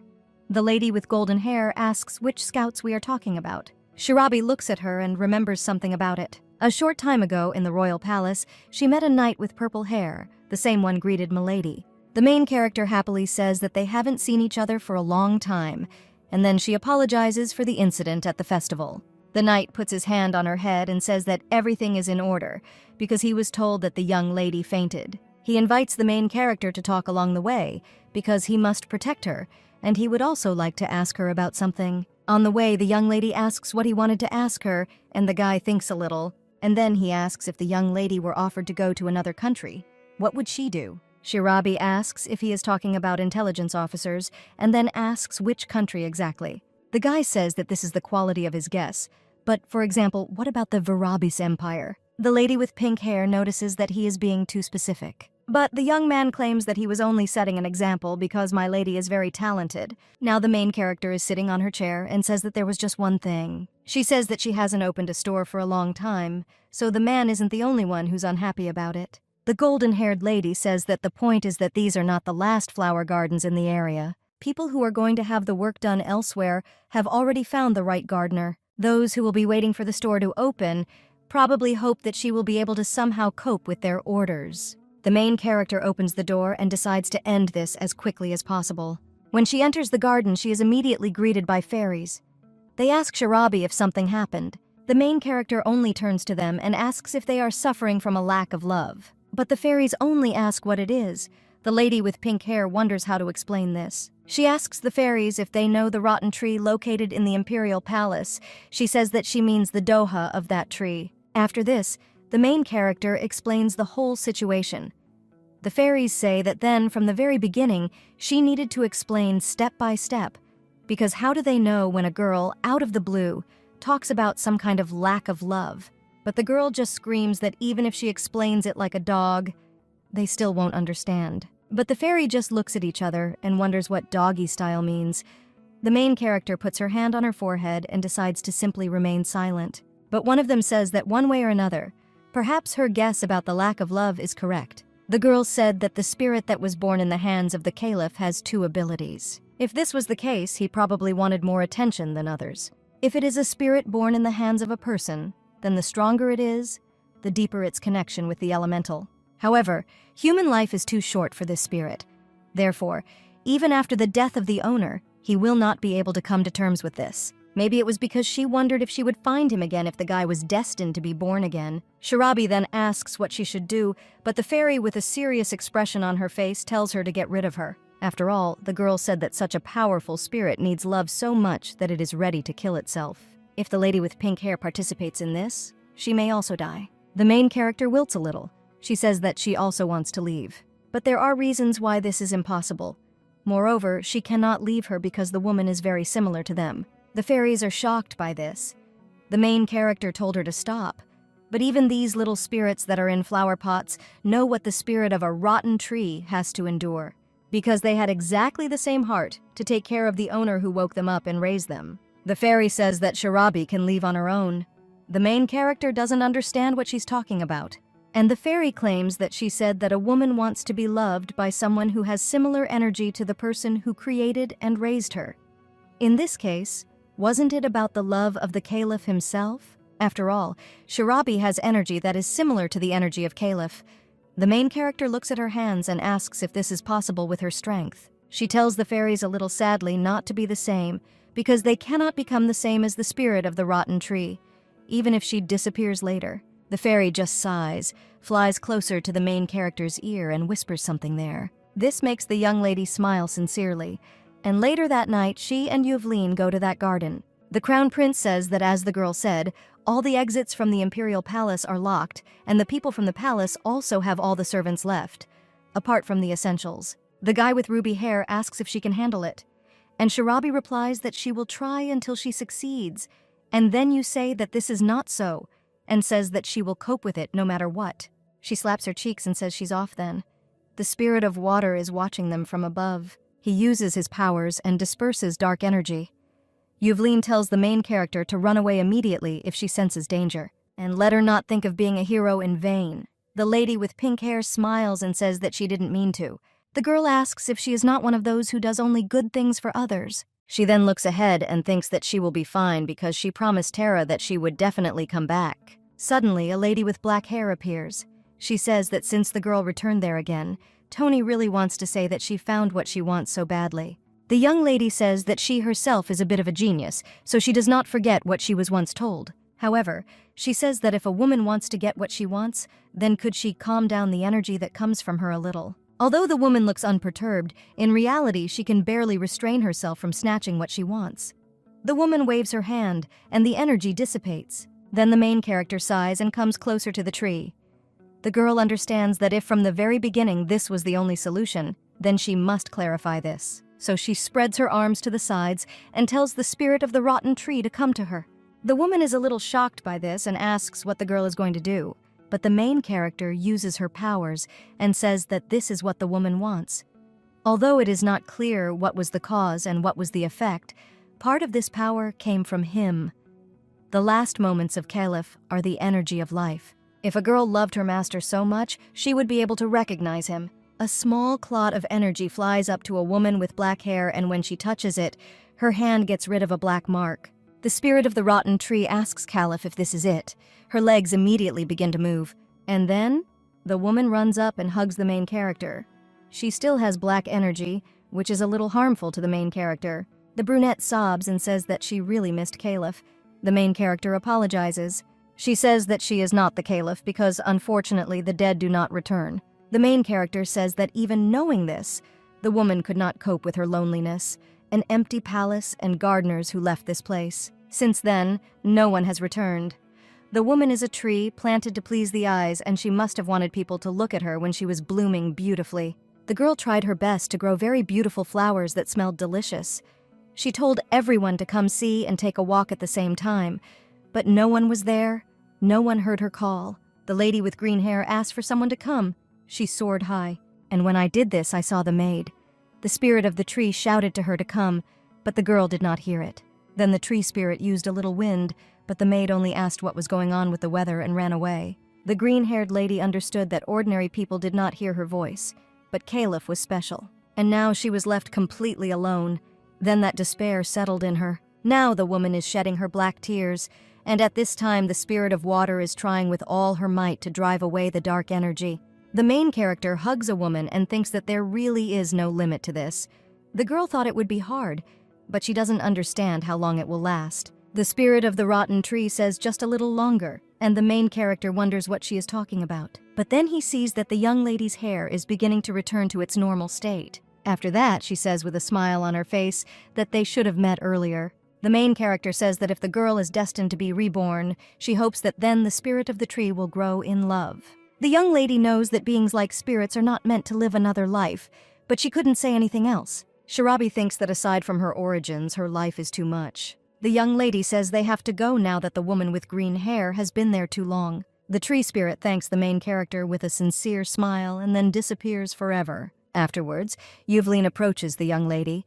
She says that it wasn't that difficult and then asks if Shirabi is okay. but the girl just collapses on the floor. The lady with golden hair screams her name, but everything floats before her eyes. Several years ago, when Shirabi was working in a mercenary unit with Yuvlin, it was then that she decided to become a gardener and open a flower shop. But in those days, another important event happened. The main character tried to trim one of the branches of the bush. She put all her strength into this, but this only caused the scissors to break. The main character was shocked by this. She didn't understand what to do about it and whether it could be fixed. But after a little time, she was already standing in the middle of the square for more than an hour. The young lady wondered where she even was. It seems to her that last time she saw a forge on the right side of the road, but now there is no one in that place at all. The girl thinks that moreover she has walked the streets for so long that she no longer remembers the way back. So the young lady found herself in a foreign land. She understands that only she could get lost in 3 pines. But suddenly someone puts a hand on the girl's shoulder, and this makes the little girl scared. However, when she turns around, she sees a young man with brown hair there. He apologizes to the baby and says that she must have been scared. The guy asks if she is okay. He claims that he simply saw that the girl continued to stagnate in one place and asked if she was lost. He says that the baby also carries such huge scissors with her, so he asks if it's hard for her or not, and then offers his help. The main character says that it's not hard for her at all, but the guy just smiles. After this, the girl finally decides to ask if he knows where the forge is. Then the guy takes her to the building where the blacksmiths work. The girl looks around, and when they come in, one old blacksmith asks what Matthew's fate is like there and whether he broke his ball again. But the young man says that everything is not like that. He puts the main character in front of him and claims that today this girl was desperately wandering along the road. So he brought her from there because she has a business. The man approaches her and asks the little girl why the forge. The main character is a little embarrassed, and then he shows the blacksmith the broken scissors. Matthew is watching her from behind. This was their first meeting. A short time later, the main character only tells Matthew to give her some water. The guy pours water into a glass and hands it to Shirabi.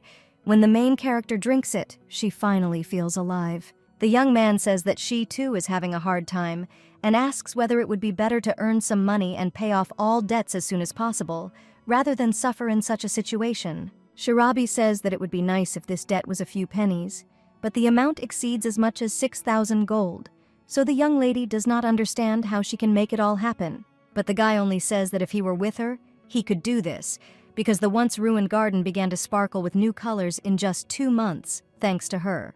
The young man claims that his girlfriend can definitely become a world-famous gardener. The girl says that the guy will definitely be stung by a bee someday, and the boy only asks if this is a curse.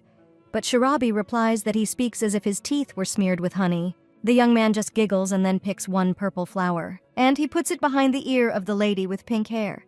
He also asks how old the girl is. The main character understands that they have known each other for 2 months, but she still hasn't said her age. The girl claims that she is 14 and asks why the guy is interested in this. The young man, all red, says that he likes her, but she is still too small. The main character is shocked by this. She blushes all over and asks what he is talking about and whether he was joking. Then she tries to catch up with him and asks him to say that he is joking, but the guy only says that who knows whether he is joking or not. This was Shirabi's first memory of someone sincerely confessing their feelings to her. Although only childhood memories are associated with him, the young lady clearly remembers how they quarreled. She remembers how a guy asked her to marry him when she grows up. Then there were no ways to earn money, and a debt of 6,000 gold pieces lay on her shoulders like a huge boulder, so she could not even think about accepting someone's feelings. Now the girl thinks she would answer differently if she knew that she would be able to pay off all the debt and save money. Yuvlin can stand next to her and point to her open mouth, and the main character feeds her a cake. When the lady with golden hair feasts on it, she asks what the girl is thinking about. The main character says that it's nothing like that and she just remembered the past. Evelyn just laughs and asks what she remembered, and is she really thinking about Matthew? Shirabi blushes and says of course not. Tara is interested in this and asks who Matthew is. The golden-haired lady asks Tara if he knew that Matthew was their first love, Shirabi. The main character at the same moment screams that everything is wrong and the guy was unrequitedly in love with her. Yuvlin asks, didn't the two of them spend too much time with each other even though they were working at the time? Tara just turns around and says that it's true. At that moment, one thought arose in the main character's head. Looking at Tara's profile, she wondered if there was anyone she could like right now. But the girl immediately grabs her fork and stabs a whole piece of cake and then mercilessly eats it. After which the girl claims that this relationship is a thing of the past. And even if Matthew confesses again who she is, she's not going to reciprocate. Yuvleen just smirks and asks if it's true. That same evening, the main character lies on the ground and looks at the stars. But suddenly something obscures her view. It turns out to be Tara. The guy claims that the girl will catch a cold if she lies on the floor. But the main character says that she has quite a strong immune system. She worked too hard at that time, and that's why things turned out that way. After this, the main character says that tomorrow, the guy will finally be able to return to his body. Tara says that's true. Then Shirabi tells him to visit her from time to time because he will no longer see the spirit with his own eyes, but the guy doesn't let the lady with pink hair finish. He lies down on the grass next to her and then claims that he came to look at her. The young man says that there is a lot of things that he would like to tell, but he hasn't even really told her his story. The main character asks if he talks about how he lived as a prince. The young man says that perhaps her idea differs from reality, but she and her brother are considered exiles from an early age. The guy asks if the girl remembers the burnt mansion they went to on the day they first met, but it was there that she and her brother spent their childhood. The main character is a little shocked by this, and after that, Tara continued the story about his childhood. He told a story that he had not touched on before, about how he almost drank poison, and then about how I almost stabbed him with a mercenary dagger, and then how he lived day after day receiving dozens of threats, even when he was called to the palace. Due to the growing fear at the sight of his father occupying the imperial throne, he could not utter a word. The guy was a pathetic person who always lived under someone's protection, without a single drop of courage. So he lived until that very moment when he touched that rotten tree. Then the young man had a dream. He didn't really see Shirabi's face, but he immediately left and went to Shirabi's flower garden. If her boyfriend had not met her that day, then most likely the end would have overtaken him. Looking back, the young man realizes that he has experienced enough difficulties. But what if he had to go through all of this to eventually meet Shirabi? The guy says he thinks this theory is true. He turns to Shirabi and then extends his hand to her. The lady with the pink ones takes him by the hand, and the guy claims that he really wants it, that the day has come when he could meet her not in this state, but as a living person.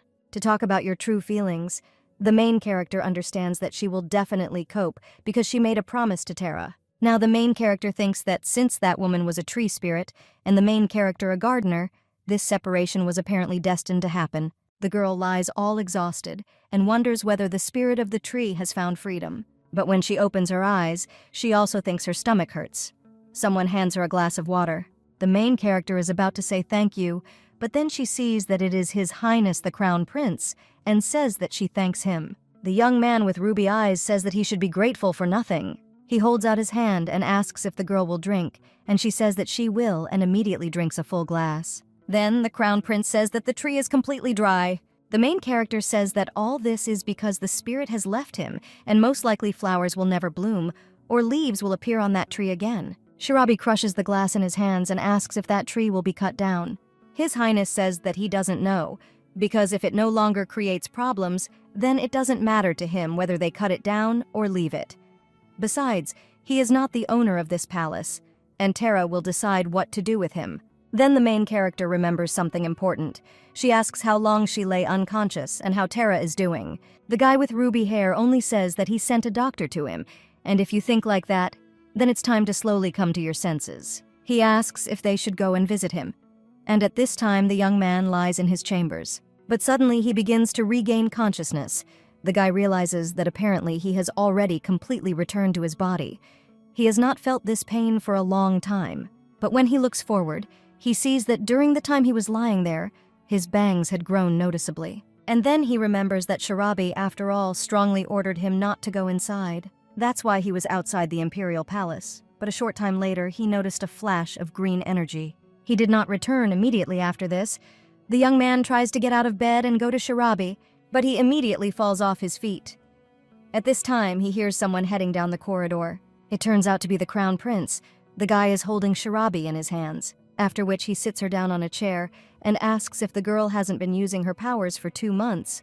So he asks her to sit, because it's likely that she'll get dizzy. Tara feels a little awkward and sits back on the bed. The guy with ruby hair says that they are both very tired, so they shouldn't talk too long.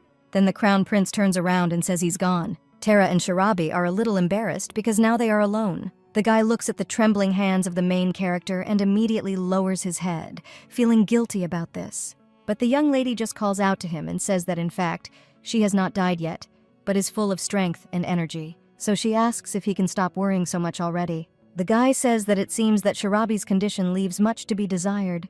The young lady asks why, but the guy asks whether the energy of a person with such abilities can decrease so absurdly, because now he sees that the main character exudes very little of this energy. But the young lady says that this is temporary, and hasn't the guy noticed that this happens every time she loses consciousness? The young man, Zhenya, blushes a lot and says that he apparently tormented her greatly, but the main character does not look offended. She just puts her hands on his cheeks and says that nevertheless, it's good that he's back.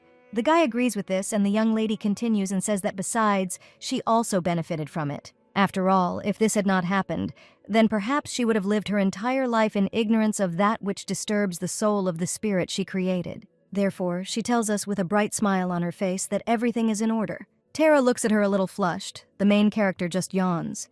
She has spent so much energy that her body is weak and sleep takes its toll.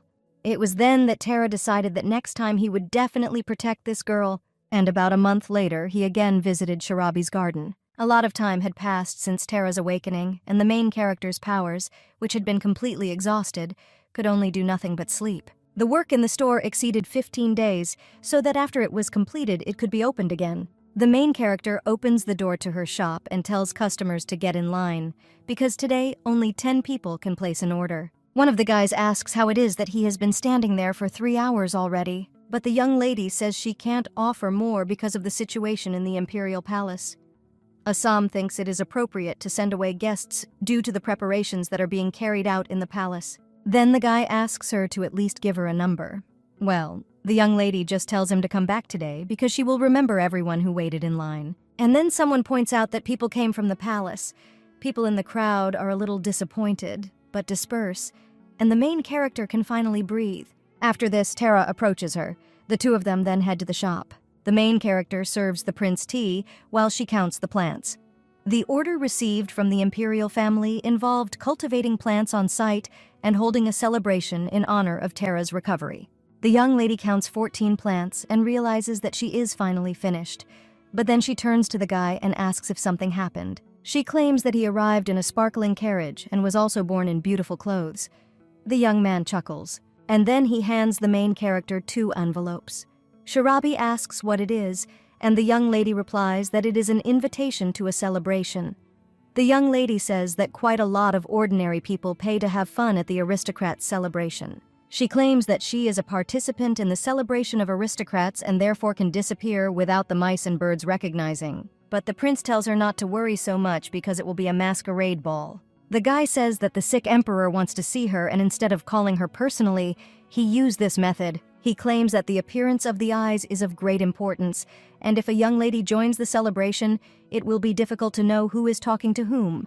The young lady looks at the sheet and realizes that it is an invitation from the emperor himself.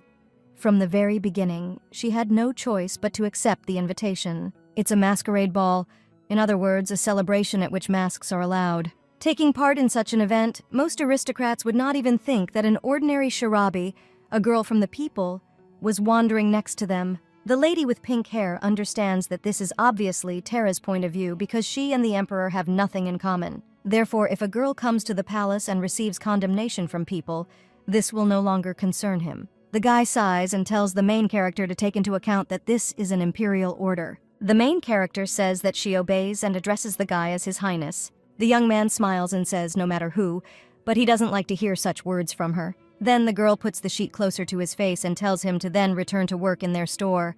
When he is absent, there are not enough workers. The young lady thinks that the word masquerade ball suits girls from the aristocracy very well.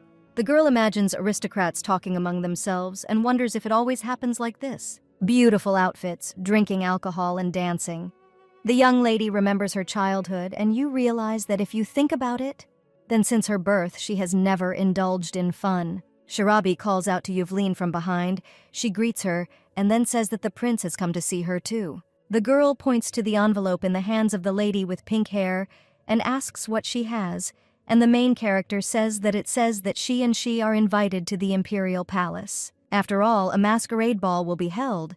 Zero goes with golden hair and immediately snatches the sheet from his friend's hands, not allowing her to finish. She asks if she was invited too. The girl claims that the name Yuvleen is also present, and the prince is a little surprised by the girl's reaction. The lady with golden hair just turns around and asks if they have come up with someone to transform into, but these two just shake their heads negatively. Yuvleen then says that in that case they can leave it to her. The main character does not understand what she is talking about, and the girl only claims that she can make an excellent suit for her, even if you can't tell for her and for His Highness either. The guy claims that there are only 15 days left and asks if the girl will have time to sew 3 suits and even one for him. The lady with golden hair says that half a month is enough. She runs away from the nightingale and says that she needs to start quickly. The main character doesn't understand why the girl is so excited, and then she turns around and asks the prince if it's hard for him to be there for a long time. The purple-haired young man says that no matter what, he will come again. Then he blushes a little and fidgets with his fingers. Apparently he has something in mind, but cannot decide. However, suddenly the guy gets up from his seat and kisses the main character on the cheek. The young lady turns red as a tomato from this, because it took her by surprise. The guy leaves the shop and waves to Shirabi.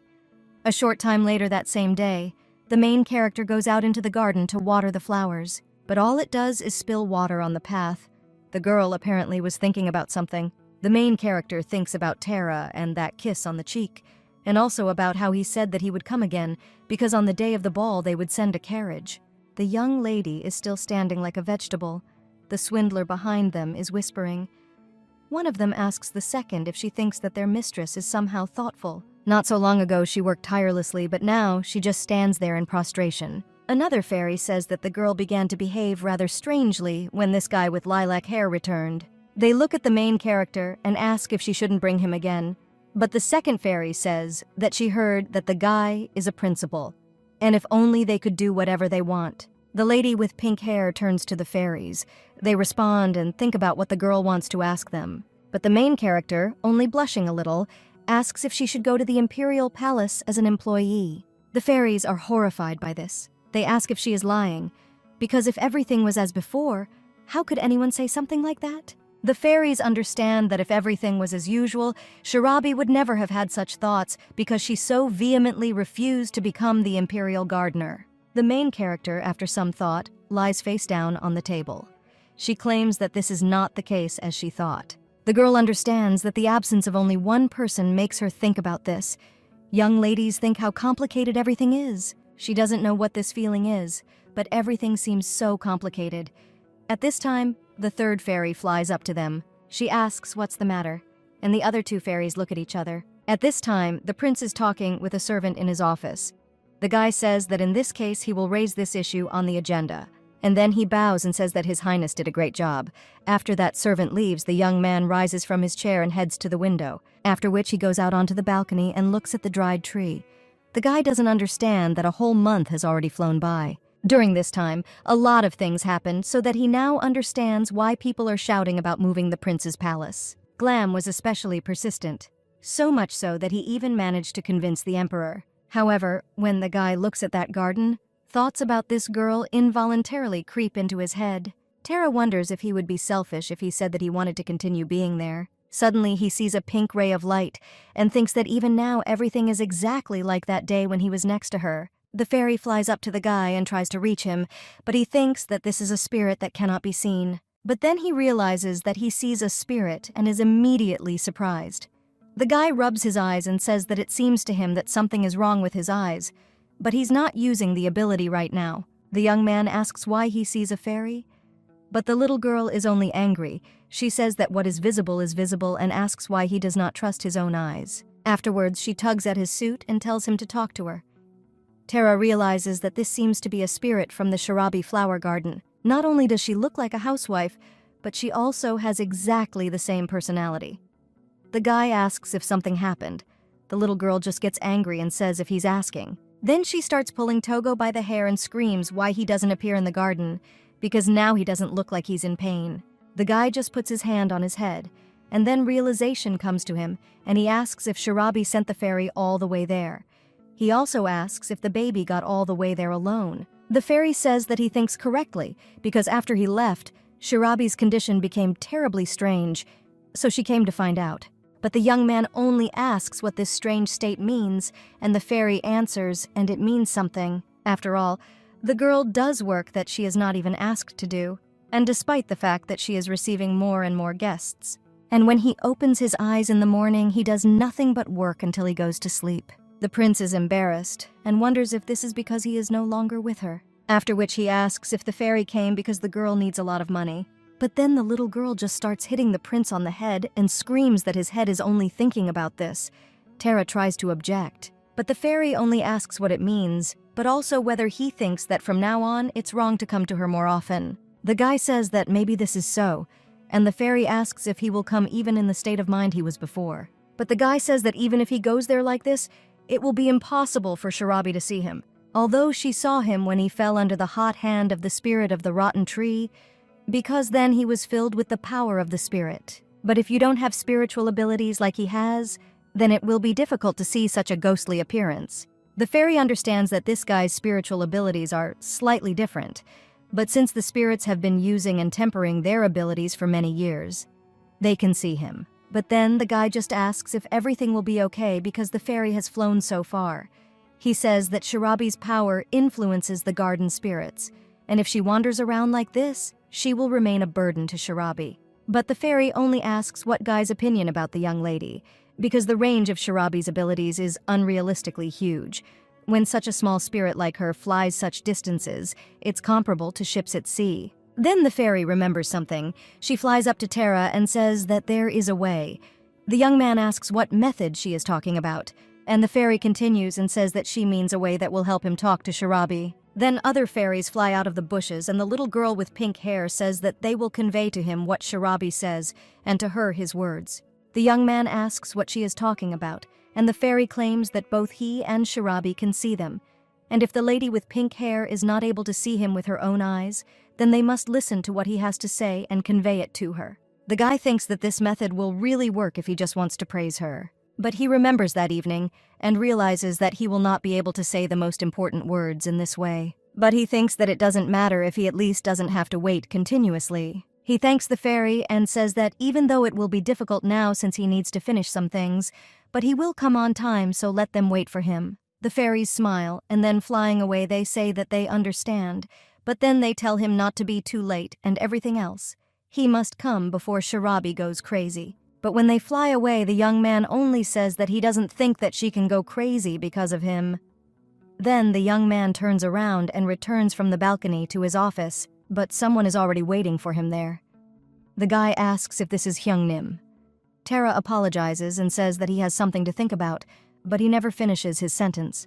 The crown prince looks at his brother and thinks about that lady with pink hair, after which he turns to Tara and says that all the obligatory matters are over so he can go out, but only if he can stand up for himself. A young man with purple hair with a smile on his face asks what he means, and the crown prince only recalls his conversation with the emperor and claims that His Majesty the Emperor allowed it. He said that Tara was already quite an adult and therefore could not hide in the palace forever. And thanks to what happened, he said that he realized the fact that the guy is a little boy in order to be so distracted about him. Tara just smiles even brighter, and when the crown prince looks at his brother, he remembers the past. Previously, during a fire, the crown prince helped him get away from the burning building, and after that they tried to poison Tara. Due to the existence of a mysterious enemy who tirelessly ambushed him, the young man was constantly in a depressed state. However, now he himself wants to go out. The purple-haired young man says that, to be honest, he's done with work for today, so he asks if it's okay if he comes out. The guy with ruby hair sighs, he takes the documents in his hands and tells him to come after a more thorough study. Afterwards, they go downstairs and Tara says goodbye to her brother. The ruby-haired guy uses his ability and says that his brother has the only way to leave the imperial palace. Tara, with a smile on her face, says that she knows. And a few days later, it's time for the ball. The main character wanders around her garden and arranges plants. She curses Yuvleen. The girl with golden hair said that she could not work on a day like today because she needed to dress up the prince. And the young lady asks if this is the end, and then thinks about whether she should close the door, but someone calls out to her from behind and asks her to wait. A little time later, the main character is heading in a carriage. Ordinary people, despite this, say that it looks like this carriage is going straight to the palace. The only one who can't calm down is the young lady sitting in it.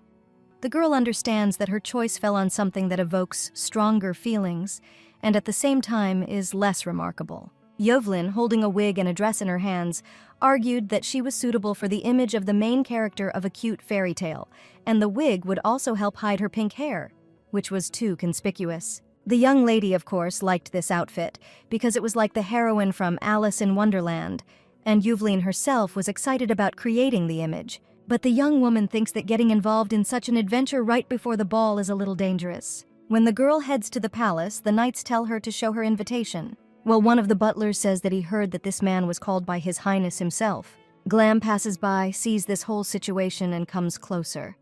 The knight claims that he was told that this man was personally invited by His Highness. The main character, with a smile on her face, says that she is glad to see Glam. He freezes for a second, and then realization comes to him. After which the man claims that he was waiting for her.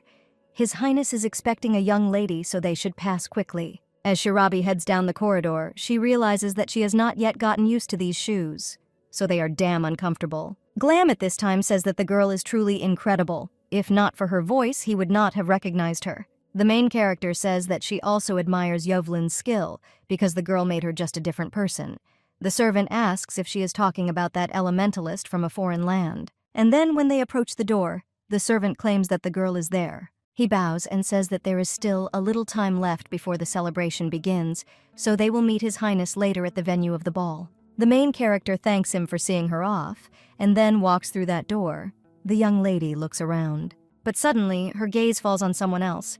The girl sees a guy with ruby hair. Looking at him, she realizes that this is the crown prince, but the girl is shocked by this. The guy, when he sees her, smiles and says how many years, how many winters, and then asks how she is doing. The young lady remembers how she was lying on the floor and claims that everything is fine now, but the sight of His Highness. But he doesn't let her finish and says that now Terra is being dressed up by an elementalist.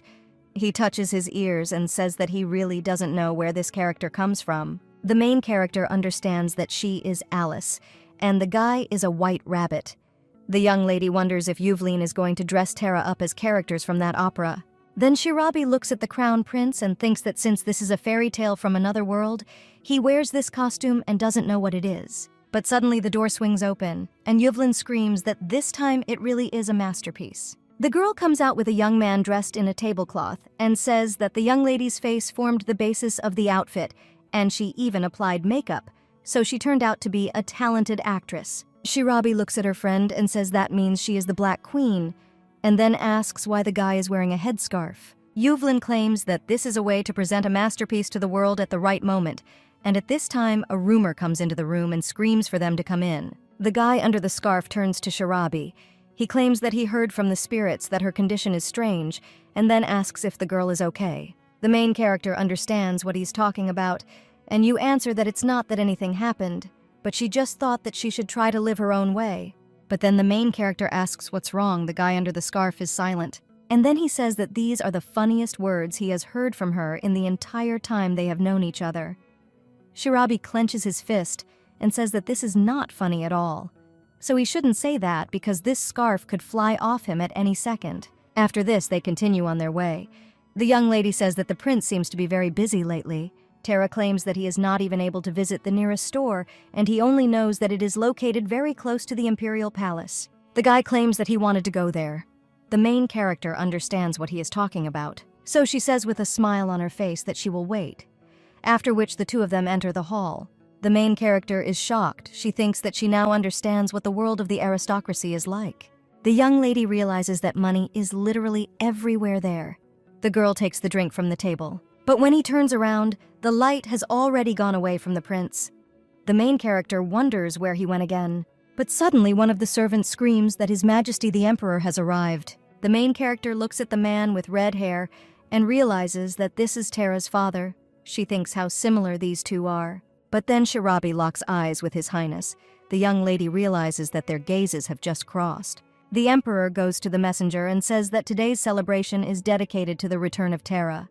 He says that people are enjoying the festival more than he thought, so he is very happy. The emperor raises his glass and says to have fun and not think about anything. The main character tries to step forward, but she immediately trips back over her shoe, and just as the young lady is about to fall, someone grabs her from behind. It turns out to be the crown prince. He says that the young lady apparently is not yet accustomed to the shoes, and it seems that she has grown up, but the girl's health is not to be envied. The guy with ruby hair says that when she went to prison for falsely accusing her of putting a maid into eternal sleep, then Terra independently proved her innocence to His Majesty, which is why he knows her. Young Nim says that the girl is the first person Terra has shown such great interest in, although communicating with people is definitely not his strong point because he is clumsy and poor at expressing his feelings. But he always does his best for her. His Highness pats the main character on the back and says he just wants her to know, after which the main character goes to a crowd of girls surrounding one guy. This young man turns out to be Terra. When he sees Shirabi, he immediately approaches her, and then he approaches her ear and whispers something. The next morning, the main character looks tired, but she immediately plunges her head into a sink full of water and thinks that the guy has definitely lost his mind.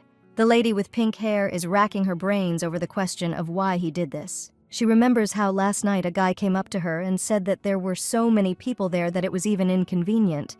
He asked if she had accidentally thought about going out. The young lady asks what he is talking about. The young man says that if she doesn't want to go into the garden, then let them at least go out onto the terrace. The main character understands that he bought her up. She says that she doesn't mind because if they stare at them like that, then they definitely won't be able to have a normal conversation. Then the two of them go out onto the balcony.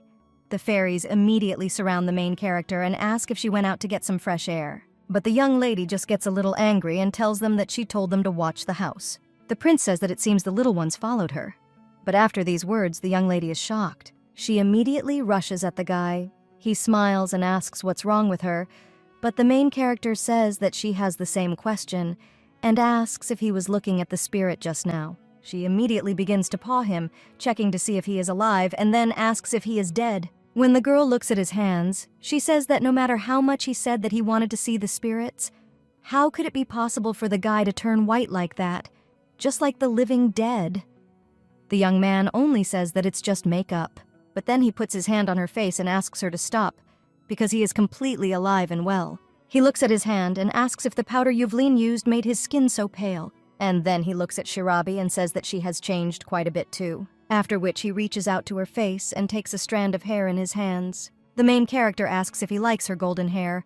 The guy claims that among the other ladies, there are many who have blonde hair. Initially, he thought it was terribly formulaic and banal, but he claims that this color suits the main character very well. The young lady thinks that, of course, because they don't choose the hair color themselves. But the young man only pulls a strand of her hair to his face and kisses her. The main character is terribly embarrassed by this. She thinks what happened and why she behaves this way. The girl thinks that this is not the sound of her wildly beating heart right now. The young lady thinks why there is such an atmosphere and what to answer her. The guy just looks at her questioningly. The main character says that something in her throat is dry, and perhaps she should drink something. Then he drinks a whole glass of wine in one gulp. Terra says that he doesn't know exactly why he began to see spirits, but he thinks that this is due to the fact that for a long time he was outside his body, and the more you use your abilities, the stronger they develop. The young man claims that he was allowed to leave the palace. The celebration will soon end, and things will more or less return to normal, and perhaps he will be able to return to the store. Shirabi asks if he really wants to go to work, but the guy says no. And then the young master comes up to her and says that he just wants to see her. Shirabi remembers that Terra said that he wants the day to come when he can meet her and confess his feelings while truly alive. The young lady looks at the prince and understands that today is the day when that very moment must come. Therefore, she immediately snatches the glass of wine from the guy's hands and drinks it in one gulp. The young man turns to Shirabi and says that it is alcohol. The main character, all red, says that she knows and asks if this is important now. And then he places the empty glass on the balcony railing. The girl then approaches Terra and asks Togo if he likes her. The guy, all red, looks away and then looks back. He says that's how it is. And the main character only asks if he's saying all this because alcohol has gone to his head. The young man says that of course he drank, but only to gain courage, and now he is in his right mind. The main character is just thinking. She had heard something like this before. Shirabi wonders how that guy felt then. The young lady recalls all the events that happened to her. First, it was her death and rebirth in another world as Shirabi. Then the girl met many spirits, including Lefilea, and she had to say goodbye to some of them. After this, an incident occurred with a rotten tree and the spirit of which she saved from eternal torment. The main character clutches her dress and says that she doesn't know. She claims that her soul is so empty when the guy is not around. She wants him to be near. The girl thinks that she doesn't want to say that her heart is fluttering, so she says that she is not excited. The guy clenches his fists and says that he understands everything, because the girl is only 19. Tara understands the girl who lived without a guardian, who alone and steadfastly endured numerous losses. A position in which you cannot fall in love with someone at the snap of your fingers. He approaches the window that gives them a view of the hall and obscures it. After which he turns to the main character and asks if she knew that he would be a vampire, and the young lady understands that nevertheless the guy spoke. The young man comes up to her and takes her hand, after which he claims that they say that vampires drink human blood in order to preserve their youth and beauty. They are also able to charm people using magic. The guy moves even closer to her. He whispers in her ear whether she says that her heart is not fluttering, and then pushes away a strand of hair. Then he approaches her neck and kisses it tenderly. Then the guy pulls back a little, and he tells the main character that then he will drink her blood and tells the young lady to captivate him. Shirabi is all red and does not realize what is happening now, and the guy lightly bites her neck. Then he moves away. The main character looks at him all red, but then looks away. And Tara once again says that he likes her. He claims that he does not force her, however. He slowly approaches her, and then their lips touch in a tender kiss. When the prince kisses his beloved, he feels how these feelings consume him.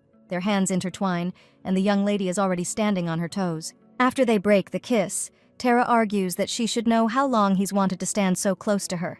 The young man hugs Shirabi again and says that for a very long time he dreamed of telling her about his feelings. The main character is all red. Now she can feel that Tara's heart is beating at the same speed as hers. But the young lady sighs. And after that, he pushes the prince away from him and heads towards the exit from the balcony. Tara asks if something happened, but Shirabi only claims that her throat is dry, so she will go drink some water. Yuvlin is enjoying the treats from the table at this time, but after a moment she sees that Shirabi has already arrived. The young lady hands her a piece of cake and asks if she can even imagine how awesome this cake is, and then tells her to open her mouth. But the main character ignores her and just reaches for another glass, and then dries it. Yuvlin tells the young lady that this is alcohol. The main character doesn't listen to her and just reaches for another glass. After she has already devastated more than 5 of these, Yuvlin asks what happened. The young lady says hers, but then goes silent, and Yuvlin excitedly tells her to continue. Well, the main character just covers her mouth with her hand and says that she's going to throw up, after which she heads out and empties her stomach behind one of the corners of the imperial palace. Yuvlin looks at her friend worriedly, and after that, Shirabi just lies contentedly on the ground. But when he looks up, he thinks that everything is floating before his eyes, and then she falls asleep completely. But now in the morning, remembering all this, she immediately immerses her face completely in the water. After her morning water treatments, she leaves the bathroom. But there she is immediately met by Yuvlin. She asks what took Shirabi so long, because she already thought that the girl managed to choke while she was washing. But the young lady just looks away. Then the lady with golden hair comes up to her and asks if something happened between her and Tara. The main character only asks if she has to answer, which is exactly what she does, and plops down face down on the table. The girl says that on the one hand there was something between them, but on the other there seemed to be nothing special. After the main character passed out in the garden, Yuvlin tried to drag her to the restroom, but the prince stopped them and asked if they were leaving already. Fat Yuvlin says that as he can see, this girl has had too much, and she will put her down someday, and as soon as she sobers up, the girl will take her to her place. The main character screams that it's all because of work, and she's busy because... But the girl doesn't finish her sentence that way. The prince says that he will prepare a room for rest, and if the young lady is busy, then nothing can be done. And instead, he will soon come to the store, so she must wait. But the main character just screams something, but then covers her mouth with her hand. Tara takes a breath and asks if she would like to see her only garden worker, Shirabi.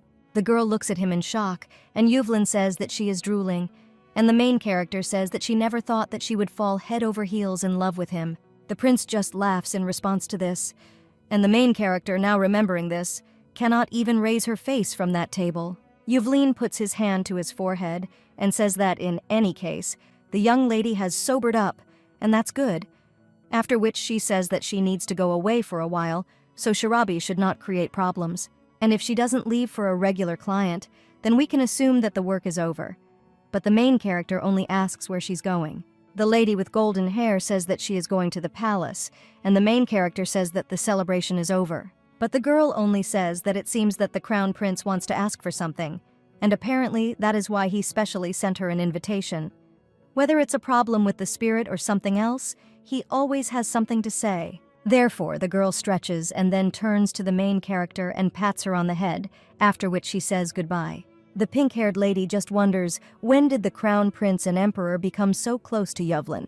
The main character wonders if something really happened between them at the celebration. But suddenly, someone enters the shop and addresses Shirabi. When the main character turns around, she sees a familiar face there. This turns out to be the same knight. He says that he is glad to see the lady and asks if he can come in, and also if there is no one else there. Main character looks at him and realizes that she's alone. There was someone else who motivated her to work, but she had completely forgotten about him. The girl understands that the guy came on the eve of the celebration. That day, having finished applying makeup and closing the doors of Shirabi's garden, a voice was heard that was in a hurry to call her, but the young lady completely lost it. Then the guy approached her and claimed that he needed to meet with the owner of this garden. The guy asked if the working day was already over, but the main character only asked what he was talking about. Then the knight, looking at her again, realized that it was Shirabi. He said that he could not believe that this was the lady, and then asked why she looked like that. The young lady asked why and showed him an invitation to a masquerade ball. The girl asks if the knight knew about this, but he only claims that, to be honest, he was removed from his post, so he is not aware of palace events. The main character doesn't think much about it at first, but then realization dawns on her, and she screams in shock as he is pulled away. Young people understand that palace knights are people who receive the country's salary. That is, civil servants are like an iron rice bowl. The young lady thinks it was possible to refuse the status of an imperial knight. And the purple-haired boy says that there is one more thing he needs to say. And this is that at the moment he is wanted, so he asks if the lady could hide him in her shop for a while. This shocks Shirabi even more. She screams why he is wanted and then jumps away from him. The girl picks up a shovel and asks if he killed the man. Rosa immediately waves her hands and says that he is not capable of such cruelty. The young lady looks at the sword in its sheath, but the guy says that they are not looking for him because he harmed anyone. He sighs and says that if the girl is so interested, he will tell her, and besides, he has something to tell her. The young lady does not understand what he is talking about and wonders what the former knight of the imperial palace and now a wanted criminal can tell her. So the young lady says that she is busy right now, and the guy with purple hair says that then maybe he can come and wait inside. But the young lady only asks whether it is possible to allow visitors into an empty store. Then the young man almost cries and grabs the young lady's leg. He asks if then he can at least wait outside, because he will simply be hiding from there in the garden. Shirabi is ready to refuse him, but when she looks at those puppy dog eyes that are about to cry, who can't say a word? And after that, she remembers everything that the guy did for her and says that let him do as he wants. Then the knight with purple hair is very happy and the main character leaves. But after that, a fairy flies up to her and whispers in her ear who he is and whether this guy is her friend, a visitor, or a thief. Another fairy claims that he scares her and maybe she should kick him out. The main character claims that he is not her friend, but also not a robber. Shirabi says that she also doesn't quite understand what kind of relationship they have. So she tells the fairies to just watch him so that he doesn't do anything bad. Now the main character understands that he wanted to tell her something. The girl understands that, of course, you listen to what happened, but it's better to tell him right away everything as it is. Therefore, the main character uses her powers, and when the guy approaches one of the plants, who asks what kind of tree it is because he doesn't remember having seen it before.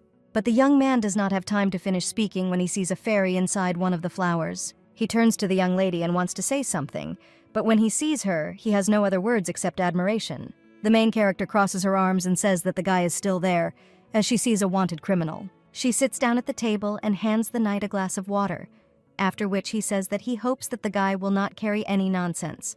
The young man with purple hair says that this is too much because she hasn't even heard the topic of the conversation yet, and she's already reacting like that. He claims that this is not nonsense at all, because we are talking about the duty that the girl carries on her shoulders. The main character immediately jumps up from her chair and asks how he knew. But the knight just smiles and offers to continue because this story is a little confusing, after which he folds his hands and asks if she is interested.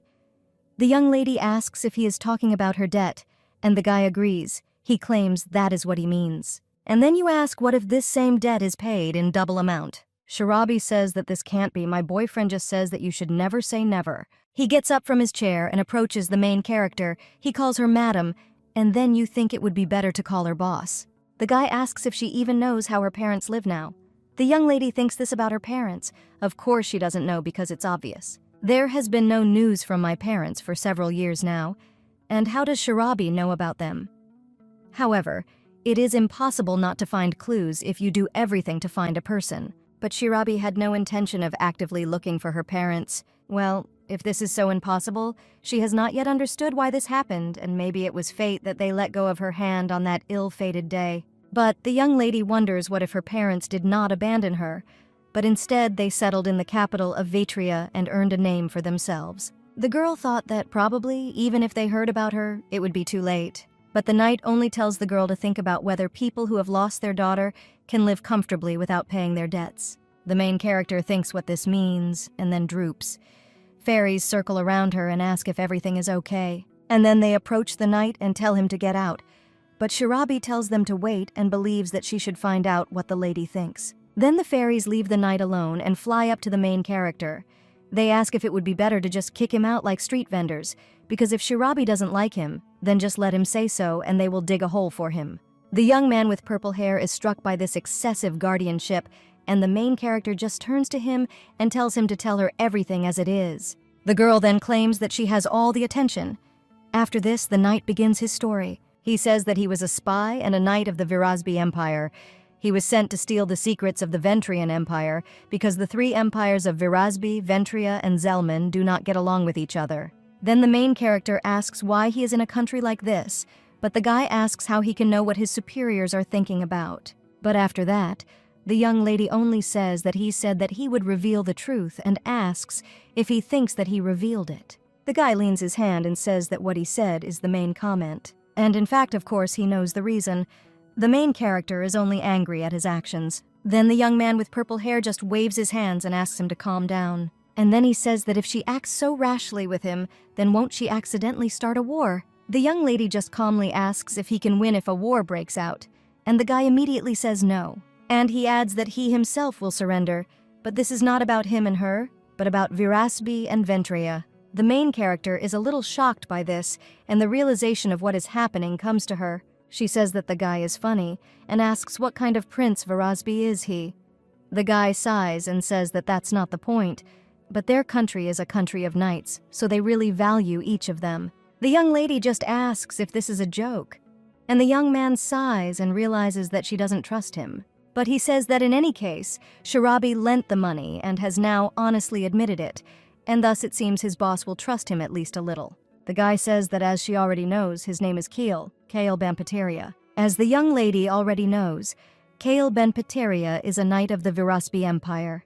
The guy adds that his age is 22 years old, and he is the deputy head of the delegation of the Fourth Order of Knights of the Virasbi Empire. Shirabi is a little shocked by this information, and the guy immediately spreads his arms and says that it may be difficult to believe that he is the deputy head of the delegation at this age, but it is true. The main character just screams that that's not what she's talking about and asks if the guy wants to say that such a person is 22 years old.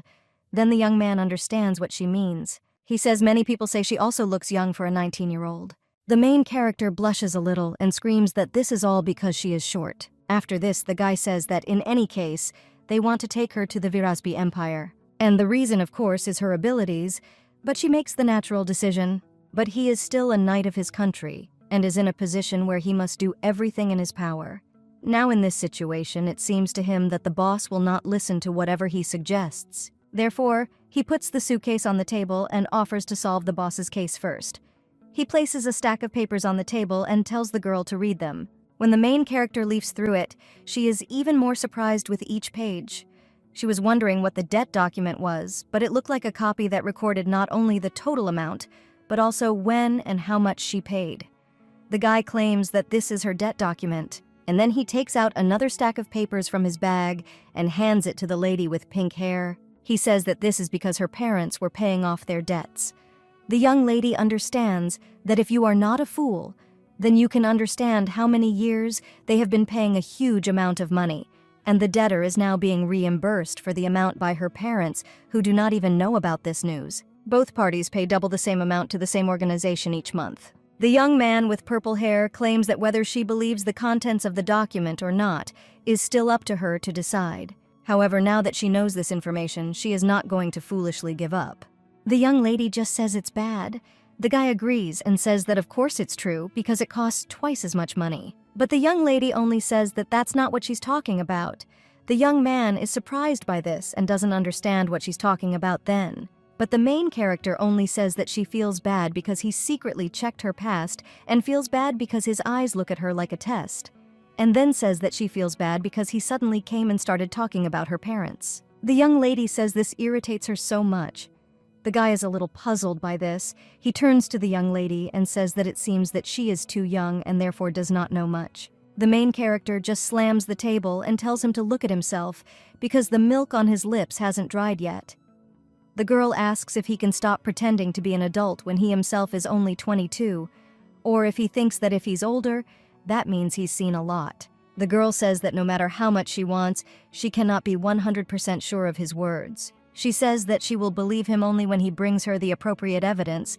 Keel just waves her hands and says that if she so wishes, then she can check for herself whether it is true or not. Then the young lady grabs the documents and says that then she will do as she pleases. And then she tells him not to talk to her, as if she should honor him now.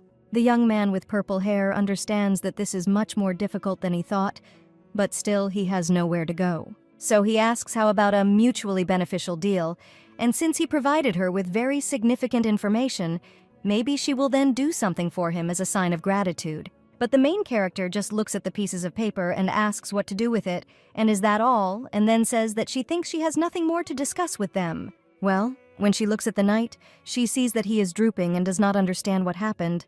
Then she asks us if he is in pain somewhere. Well, the guy just says that he just got so nervous while running back and forth and his stomach started to hurt a little. After this, the young lady is in the garden. She touches one of the trees and uses her power. She says that they can try to make something for him out of anything that is already ripe. And with the help of her powers, she grows red berries. The guy also noticed this before, but she really has unusual abilities. The young lady just turns to him. She hands the guy a couple of berries and tells him not to stop spitting them out, but to eat them properly, because in her shop, they are worth like gold. The guy says that just recently she was ready to kick him out and asks why Sharabi is helping him. But the girl only says that he himself asked how about a mutually beneficial deal, so everything is fair. In return for the information he gave her, she gives him her medicine. The guy says that this is something that is not at all like her and claims that she is too delicate, after which he swallows the berries that the young lady gave him. Then he looks at his hand and asks if all this turns out to be true, what she will do. The young lady just thinks for a moment, and then folds her hands and furiously says that they will need to be taught a lesson. The guy sighs and says that with such abilities as hers, she definitely won't need his help, but the young lady only asks him, which he mutters again under his breath. She says that he gave her the information, but she should figure it out entirely on her own. Or did he think that since he's such an adult, he can just come tell everything and run away with his heels sparkling? But the guy only claims that she just asked him to stop pretending to be an adult. The guy sighs and says okay, and in this case, in exchange for his help, he demands an overnight stay. But the young lady says that it is not so simple if he wants to stay there. Then he will have to become an employee of her shop. But the place of the flower waterer has already been taken. The knight then asks if she can take him as a mercenary for a while. But the main character claims that she already has one, and that she will have better abilities than him. Then the knight asks how he will start hiring him as a handyman. Yeah. The main character says that essentially the duties are the same, and then says that now she thought that he was kind of wanted. The guy is wounded by these words and says that before that, he was an imperial knight and always wore a helmet. And I don't understand how they drew it, because it doesn't look like him at all. So the girl doesn't have to worry about it at all. Then the young lady agrees and says that he will deal with everyday issues. The young man agrees about the main character and tells him not to even hope for a salary. The fairies whisper among themselves. One says that she understands that the girl is their creator, but she is generally a useless leader, and the other says that, not to mention the fact that she doesn't pay Terra for his work. The main character just turns to the fairies and says furiously, "Stop whispering." The Aphelion immediately flies away. What the ranger says, no matter how much he looks at them, he still can't believe it. He claims that he knows that spirits are born in nature, but to think that they so unquestioningly carry out human orders. The young lady understands that the most famous shaman in this world is, of course, Yuvlin. She can calmly control the spirits as if they were her subjects, and the girl is such a unique person that the spirits do not even think about following her orders. However, in Sharabi's case, she is completely different. The girl is not able to indicate or somehow force them, and on the contrary, she is like a real friend to them, because the young lady is a real gardener. The girl collects documents little by little, and says that no matter what happens in the world, nothing will surprise her. The young lady heads to the doors and calls out to her handyman.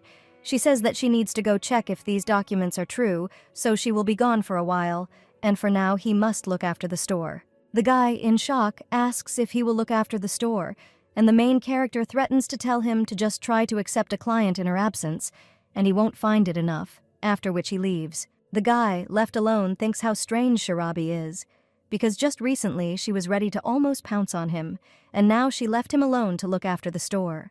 But suddenly the guy hears someone screams. Someone calls Sharabi and asks where she is.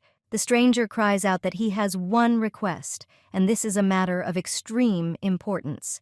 But the fairies who fly near the night say that it is better to do as Sharabi said and not let visitors in. One of the fairies says that when Terra was there, things were going well. The young man understands that even the spirits seem to be accustomed to working with people. He remembers the name Terra, and he understands that apparently the fairies are talking about the prince. The knight thinks it's surprising that Sharabi has so many connections. True, there must be so many of them.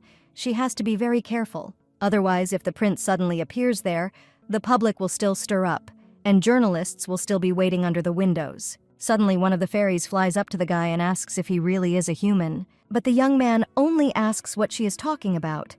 One of the fairies says that he may be able to deceive Sharabi, but he definitely won't be able to deceive them. Then one of them says that his smell is not at all like a human one. Therefore, the fairy says, "Is he really a cat person?" Kyle is shocked by what he hears, and the fairies just look at each other and say that this is 100% true, and if the young lady finds out, her eyes will probably bulge out of anger.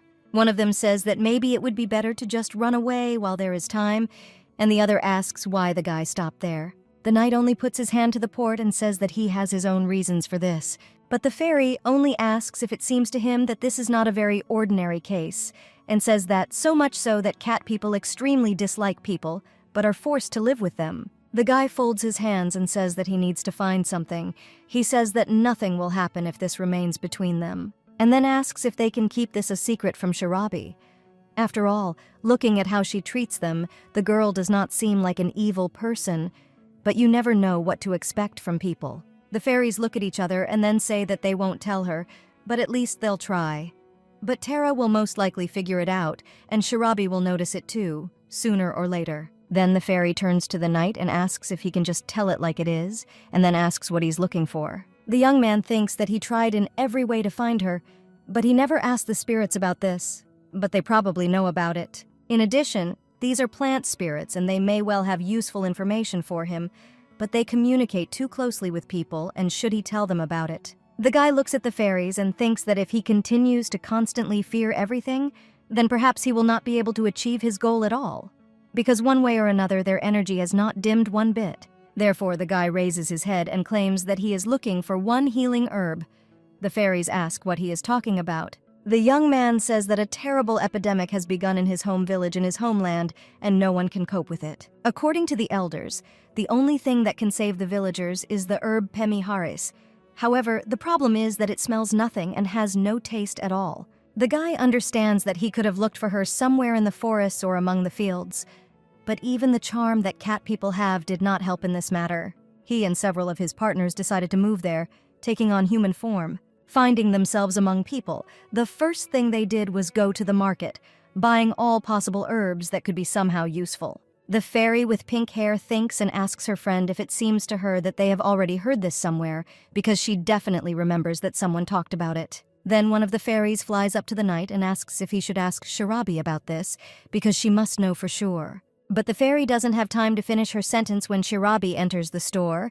She asks what the guy should ask her for. The young man is a little surprised and asks how she ended up there, but the main character only says that she didn't really hear anything because she had just returned. And then he asks what he wanted to ask for, but he just tries with all his might to show the fairies not to say a word about it. After which he smiles and says that it's nothing like that, and the young lady shouldn't worry about it, because he can cope without her help. Then the young man asks how she went, as well as how everything went, and whether she was able to check the information. The girl says that about this, they said that checking the documents would take about a week, so they can only wait, but then the guy immediately jumps up from his seat and grabs the young lady by the hands. He joyfully cries out if he can stay there, and then continues to ask her. The main character puts her hand on her head and sighs. She realizes that now she also has a handyman under her command. A little time later, the guy is already carrying pots of earth, but suddenly he hears the main character screaming that she will never do this. But the guy just asks my lady how this is. He says that he understands everything, but why are the prices so high all of a sudden? The main character only asks if he says that he understands everything and thinks that she doesn't know at what price her goods are sold. She also asks if it seems too much since the guy buys plants for only 5 gold, but sells them for as much as 15. Therefore, the young lady asks if he wanted to get rich so much and says that she seems to have repeated more than once that this variety costs no more than 10 gold pieces, and the guy seems not to have heard. Therefore, the main character takes the contract and tears it to shreds. Burka, shocked by this, asks her to wait. The young lady says that this is a violation of the contract and henceforth their cooperation is over, so the guy can be free. The guy collects the remains of the contract with trembling hands and then screams at who she thinks he is, but the main character in response screams at who he thinks he is. She says that Mr. Haman himself begged her so much that she even agreed to transfer exclusive rights to trade, but she thinks that they should still accept her proposals. Then the young man asks why she lied at her age because probably she doesn't know that adults don't act like that. But the main character just turns around and claims that she won't repeat it again and he knows where the exit is. The guy just clutches the remains of the contract in his hands and says that she will regret it. The main character turns around and asks what he is talking about. But he only says that it seems that her store has begun to rapidly gain momentum and the additional staff has come in handy. But isn't the young lady afraid that consequences may await her? Because making enemies among high-ranking people is a disastrous business, so the little girl should listen carefully. But Shirabi is only angry and wonders if he is trying to threaten her. After all, this usually happens in stores, but her store is not like the others. Therefore, the main character tells him to forgive him, but Mr. Hammond is not the only one who is interested in buying exclusive goods, and there is a whole sea of people willing. But in any case, you can just stop selling them. After which the young lady says that she does not think that this will in any way affect the business of the store. The guy looks at her with an angry look and says that there is no business in the store. But what will happen if something happens to the owner? And how will the store exist without him? Especially if we are talking about a small shop that can only afford 2 employees. The main character asks what he said, but the guy just turns around and leaves. The knight asks Shirabi if everything is okay, and young Oleg Yuryevich turns around and says that this will take a lot of time. Then she sits down at the table and Keel gives her a mug of tea. The guy understands that the girl seems to be out of sorts, and maybe it's because of the documents. There are about 2 days left before their authenticity is established, so the guy asks what the girl will do. But the lady with pink hair only asks what he is talking about.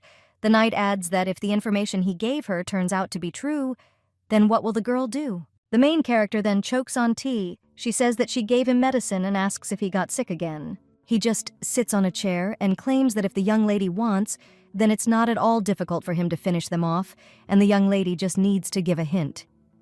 After this, silence hangs between them. The young lady just asks if he's completely crazy and behaves like a real villain. The girl asks how it even occurred to him, and maybe he is wanted not because he is a spy, but because he killed someone. But the young man with purple hair can't help but laugh at this. He says that wouldn't it be easier to just take them and finish them off? Shirabi just says what a psycho he is, but then claims that first impressions can be deceiving. But the guy just continues and asks if there is anything bad in this, and why he can't finish off the man who tried to harm her. But the young lady just jumps up and screams for him to stop talking about it, because despite the fact that he is a man and a cat, everything is different with people. The guy is shocked by her words, and the young lady continues and says that you can't just go and say that you'll kill someone, but the young man only asks how she knew.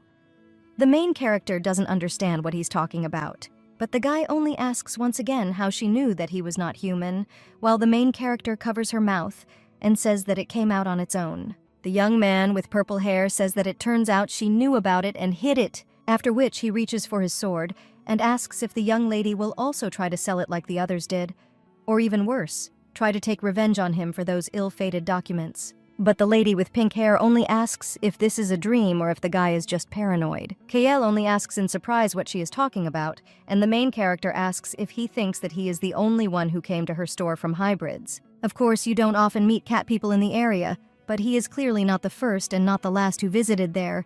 Vitka, young lady, elves also came, and even mermaid fairies who live only in water, and in addition, she has already met one of the cat people. The guy immediately jumps up from his chair and asks what she's talking about. Well, the main character just calmly asks if he said pemmicaris, because that's the name of this herb. The young man only says that she heard everything from the very beginning, but the main character tells him not to wince so much because she didn't say that she clearly wouldn't have heard this, and whoever talks so loudly in general. But in any case, they have been looking for her for quite some time, because the young man who came to her last time was also looking for her, and she gave her away. The guy, in shock, asks if she says that she gave away that expensive grass. He says that it's not good to lie because Shirabi is already deeply in debt, and even if he tries, he's unlikely to be able to pay it off. If the young lady manages to return all the stolen money, then perhaps only then will she be able to afford to buy herself at least one root of this herb. However, being completely in debt, she dares to claim that she gave something so dear to someone from their people, but she must understand that among them no one has human money. But the young lady just leans back in her chair and sighs.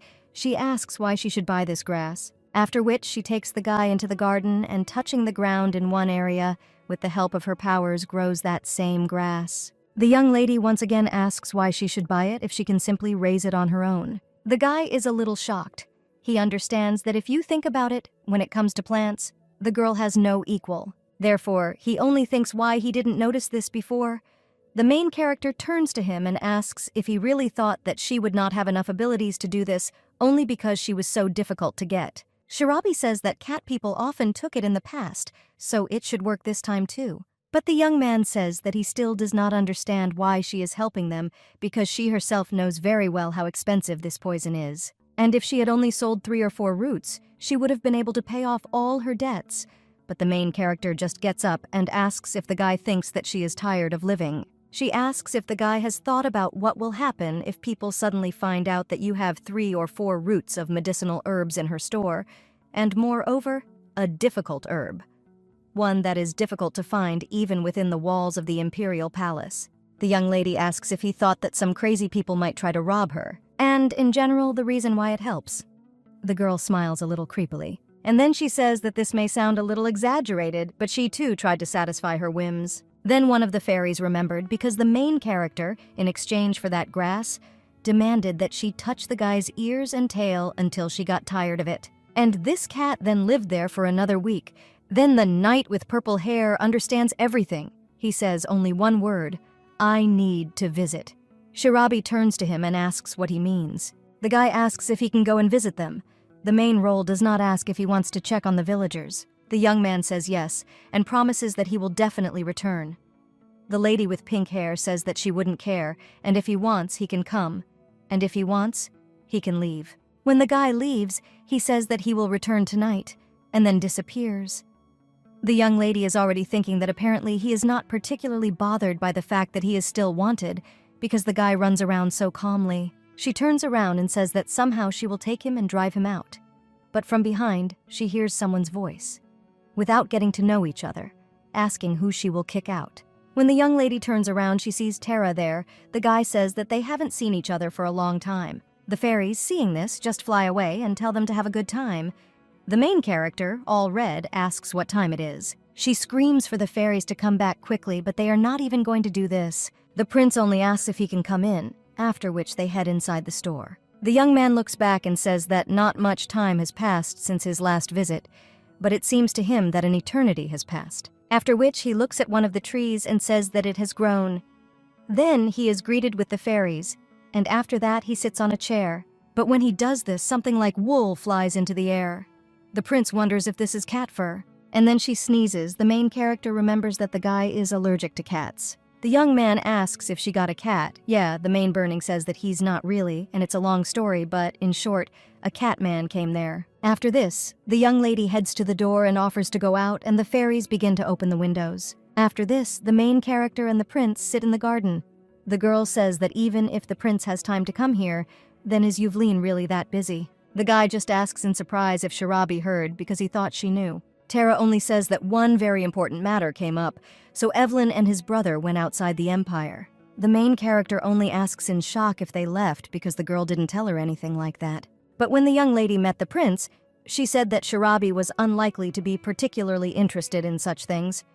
The main character is a little angry at her friend, and the guy asks if she remembers the garden on the estate that she revived then. The young lady says she remembers, but what about Togo? Tara says it was shortly after their first meeting and the two went to explore. The young lady asks how they will do it, and the guy replies that they said that if a girl can use spirits, then she can also see memories from the past. And his brother wants to find the person responsible for the arson. Sharabi realizes that the two went through a lot as children. The young lady looks at him and realizes that they have survived so many attempts on their lives. The young man turns around and smiles at the young lady, blushing a little. Sharabi Toad realizes that the two have now grown up and become imperial princes. Therefore, they have the power to catch the culprit. The girl says that it turns out that these two are busy with really serious matters. She feels terrible because she can't help.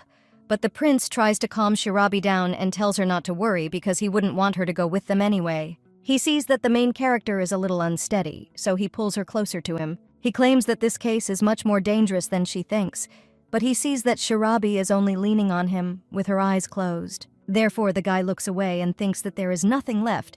Well, then the main character opens her eyes and asks what he is thinking about. The guy is a little taken by surprise by this and says that he doesn't think about anything like that. And then All Red turns around and says that the trail just disappeared so quickly. The main character asks what he is talking about. And then she remembers those events at the ball and immediately blushes all over. She jumps away from the prince so that she overturns the plate of cookies. The girl screams, "What is he saying?" But the young man only says that since everything has passed, he can leave one more mark. The main character is already in complete shock from this, and is all red as a tomato. But the guy just continues and says that then she will remember him every time she looks at her. The young lady is shocked by this. She immediately hides behind a tree and screams what is wrong with him and whether the prince is crazy. She asks if it's something in the air or if he's just gone crazy. But the young man only gets up from his seat and comes closer to Sharabi. He claims that when the time comes, he will come to see her, and maybe at the same time help with something like before. The main character looks at him incredulously, but the guy just says that she must have a lot to do because he was her only employee, so she probably needs help.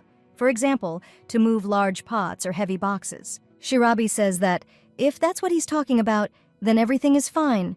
The young man asks what she's talking about.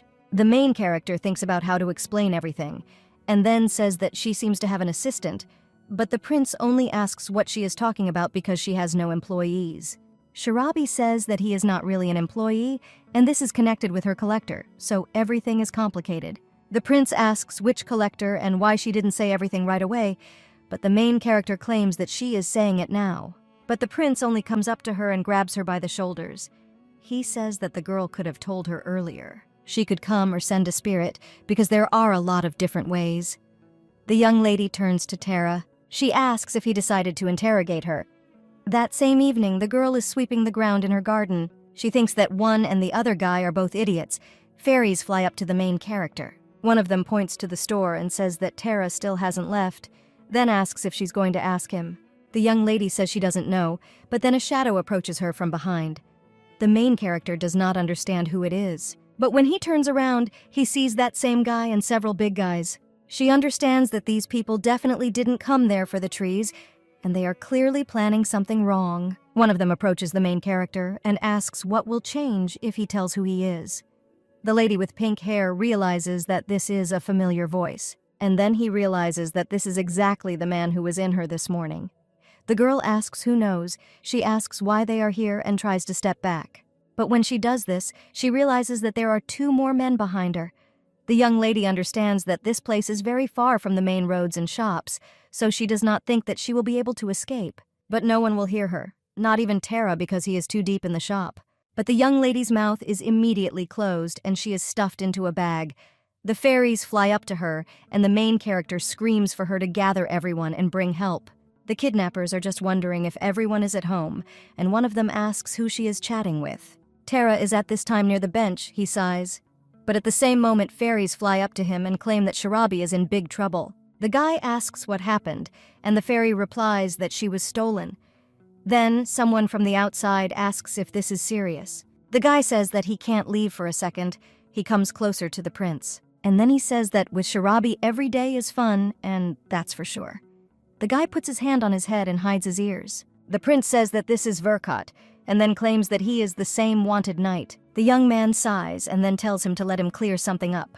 Varya claims that he is exactly that knight, but he is not a bad guy. The prince only says that the criminal said otherwise, but Kale tells him to relax. After all, he may have been a spy, but he hardly had any valuable information, and he was planning to leave the ranks of the Vilawis Knights.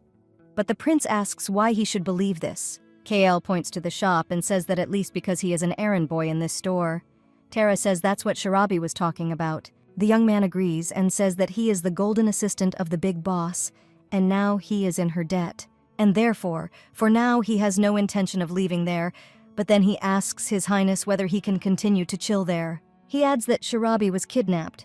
The prince claims that this is true and that she must be saved.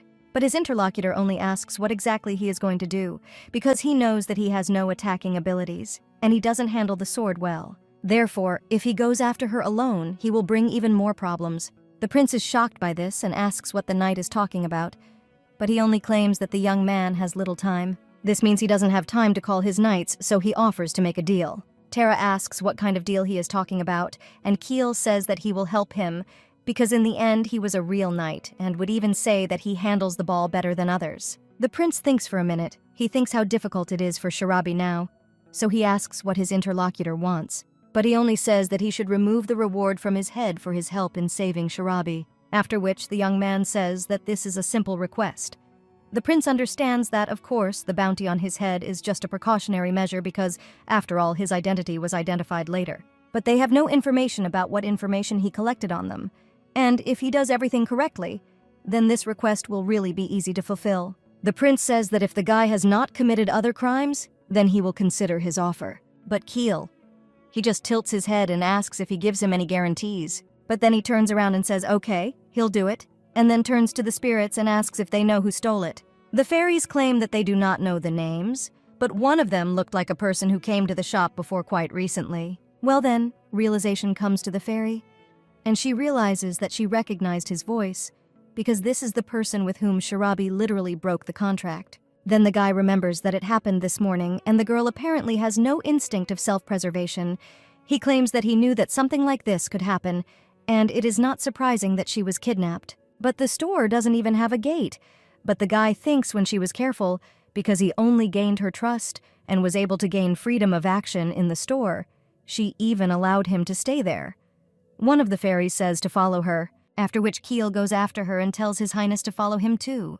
But the guy just follows his interlocutor and asks if it's possible not to call him that, but he just turns to him. And then he picks him up and talks about how slow His Highness is. Tara is shocked by this, and Keel immediately jumps over the fence. The main character is in one of the houses at this time. She sits on the floor with her mouth tied. One of the fairies tries to untangle the wuzzle and frees the main character's mouth. The young lady asks why this happened just when Yevlin was away.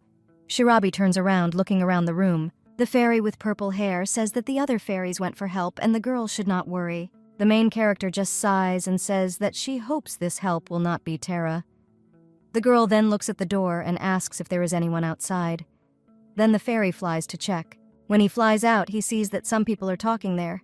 The fairy notices that she knows one of them, and the young lady says it's one of those idiots who stopped by this morning. But the fairy says that she does not mean him because the man she saw is a collector, a man who comes for their money. Then Shirabi remembers that sneaky bastard. Now she remembered everything. After all, it was he who introduced her to that Hammond guild. This happened shortly after the girl arrived in the capital. After all, when the debt reached 6,000 gold, that man came to the girl who had obvious problems with payments and offered a deal. The guy claimed that if she gave him sole rights to sell, he would forgive her 100 gold pieces. When Shirabi first opened the store, there were days when the profit was less than 1 gold, so she gave in and accepted the offer with tears in her eyes. Now, the lady with pink hair understands that if you think about it, it was a real scam, and apparently they found out about it, but all these merchant informants are worthless. But then the girl looks at the door and wonders whether Eli can be trusted, because voices are almost inaudible. The main character looks at the window and realizes that this, apparently, is the only way to escape. But then the doors to the room open and the main character falls from this. This turns out to be the same person. He enters the room and tells the young lady that it is useless to try to escape. He says that she has accumulated a considerable debt, and then asks if it's true. Shirabi is ready to finish him off right there, but they decide to calm down because his people are standing outside the door, and therefore it is dangerous to make a fuss. But the man only approaches her and says that she has nothing to worry about because putting girls into eternal sleep is not among their hobbies. In addition, she has a rather close connection with the Imperial Palace, after which that grandfather says that he called there a person capable of erasing memory, so for now, the girl should just sit there. The main character looks angrily at this freak, and he only says that the look alone is frightening, but then a scream is heard from the corridor. Then that freak turns around and asks what happened. The guy guarding the entrance says that there is someone outside and we need to check. Then that man comes out and tells the girl to relax because he will be back soon, and then leaves, slamming the doors. Shirabi is already terribly enraged. She already seems to be burning with anger. But then she looks at the fairy, and he asks her to untie it. But when the little girl with purple hair tries to do it, she says that the knot is too tight and won't come undone. The young lady understands that there is no other choice and she needs to try until she succeeds.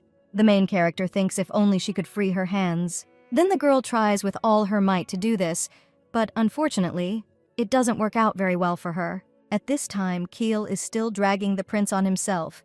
The same one screams that he can walk on his own, so the guy can let him go. But Kale just says what a shame, and then asks, isn't it faster? And His Highness still won't be able to catch up with him, no matter how fast he runs. Tara screams that he can get there on a horse, otherwise the situation is no good. But Keel tells him to just relax because they are almost there, and then he asks if the guy is even going to save the boss. Then the prince falls silent.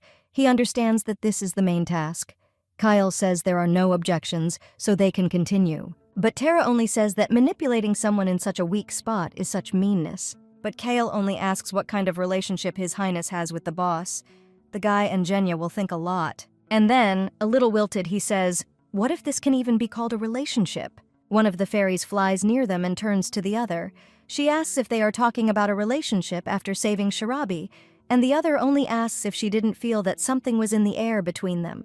The guy turns all red from such conversations. He doesn't understand what they mean by being sorry. Kale just smirks, and then they finally get to where Shirabi appears to be sitting. The prince feels dizzy, and Kale lowers him to the ground. When the guy gets up, Kale says that Shirabi is not bad because she grabbed such a guy. But the fairy says that more precisely, it is Tara who is possessed by Shirabi. Kyle remembers this girl and asks if this is true, but the fairy only says that he constantly annoys her. Then the guy with purple hair asks if he can help and tells Phoenix to consider it a mutual favor. The golden-haired little girl realizes that mutual means that she will need to repay him for his help, so she wonders if this is a good idea, but then turns around and nods in agreement. Meanwhile, the purple-haired fairy tries to untie the knots in Shirabi's arms. She almost succeeds, so the young lady says that he's great there and is doing a great job, but at this pace they will soon finish. But the young lady hears some voices from the street.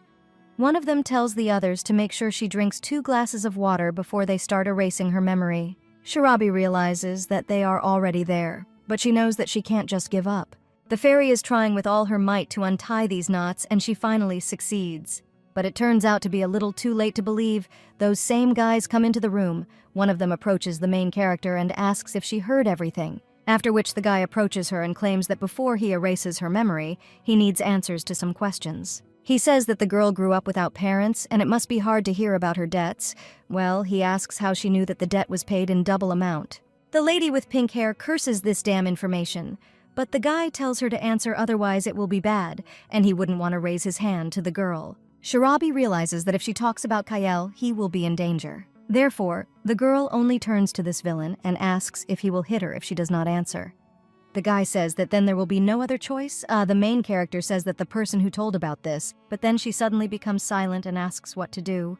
The girl apologizes and claims that her memory is so bad. The young man becomes furious at this.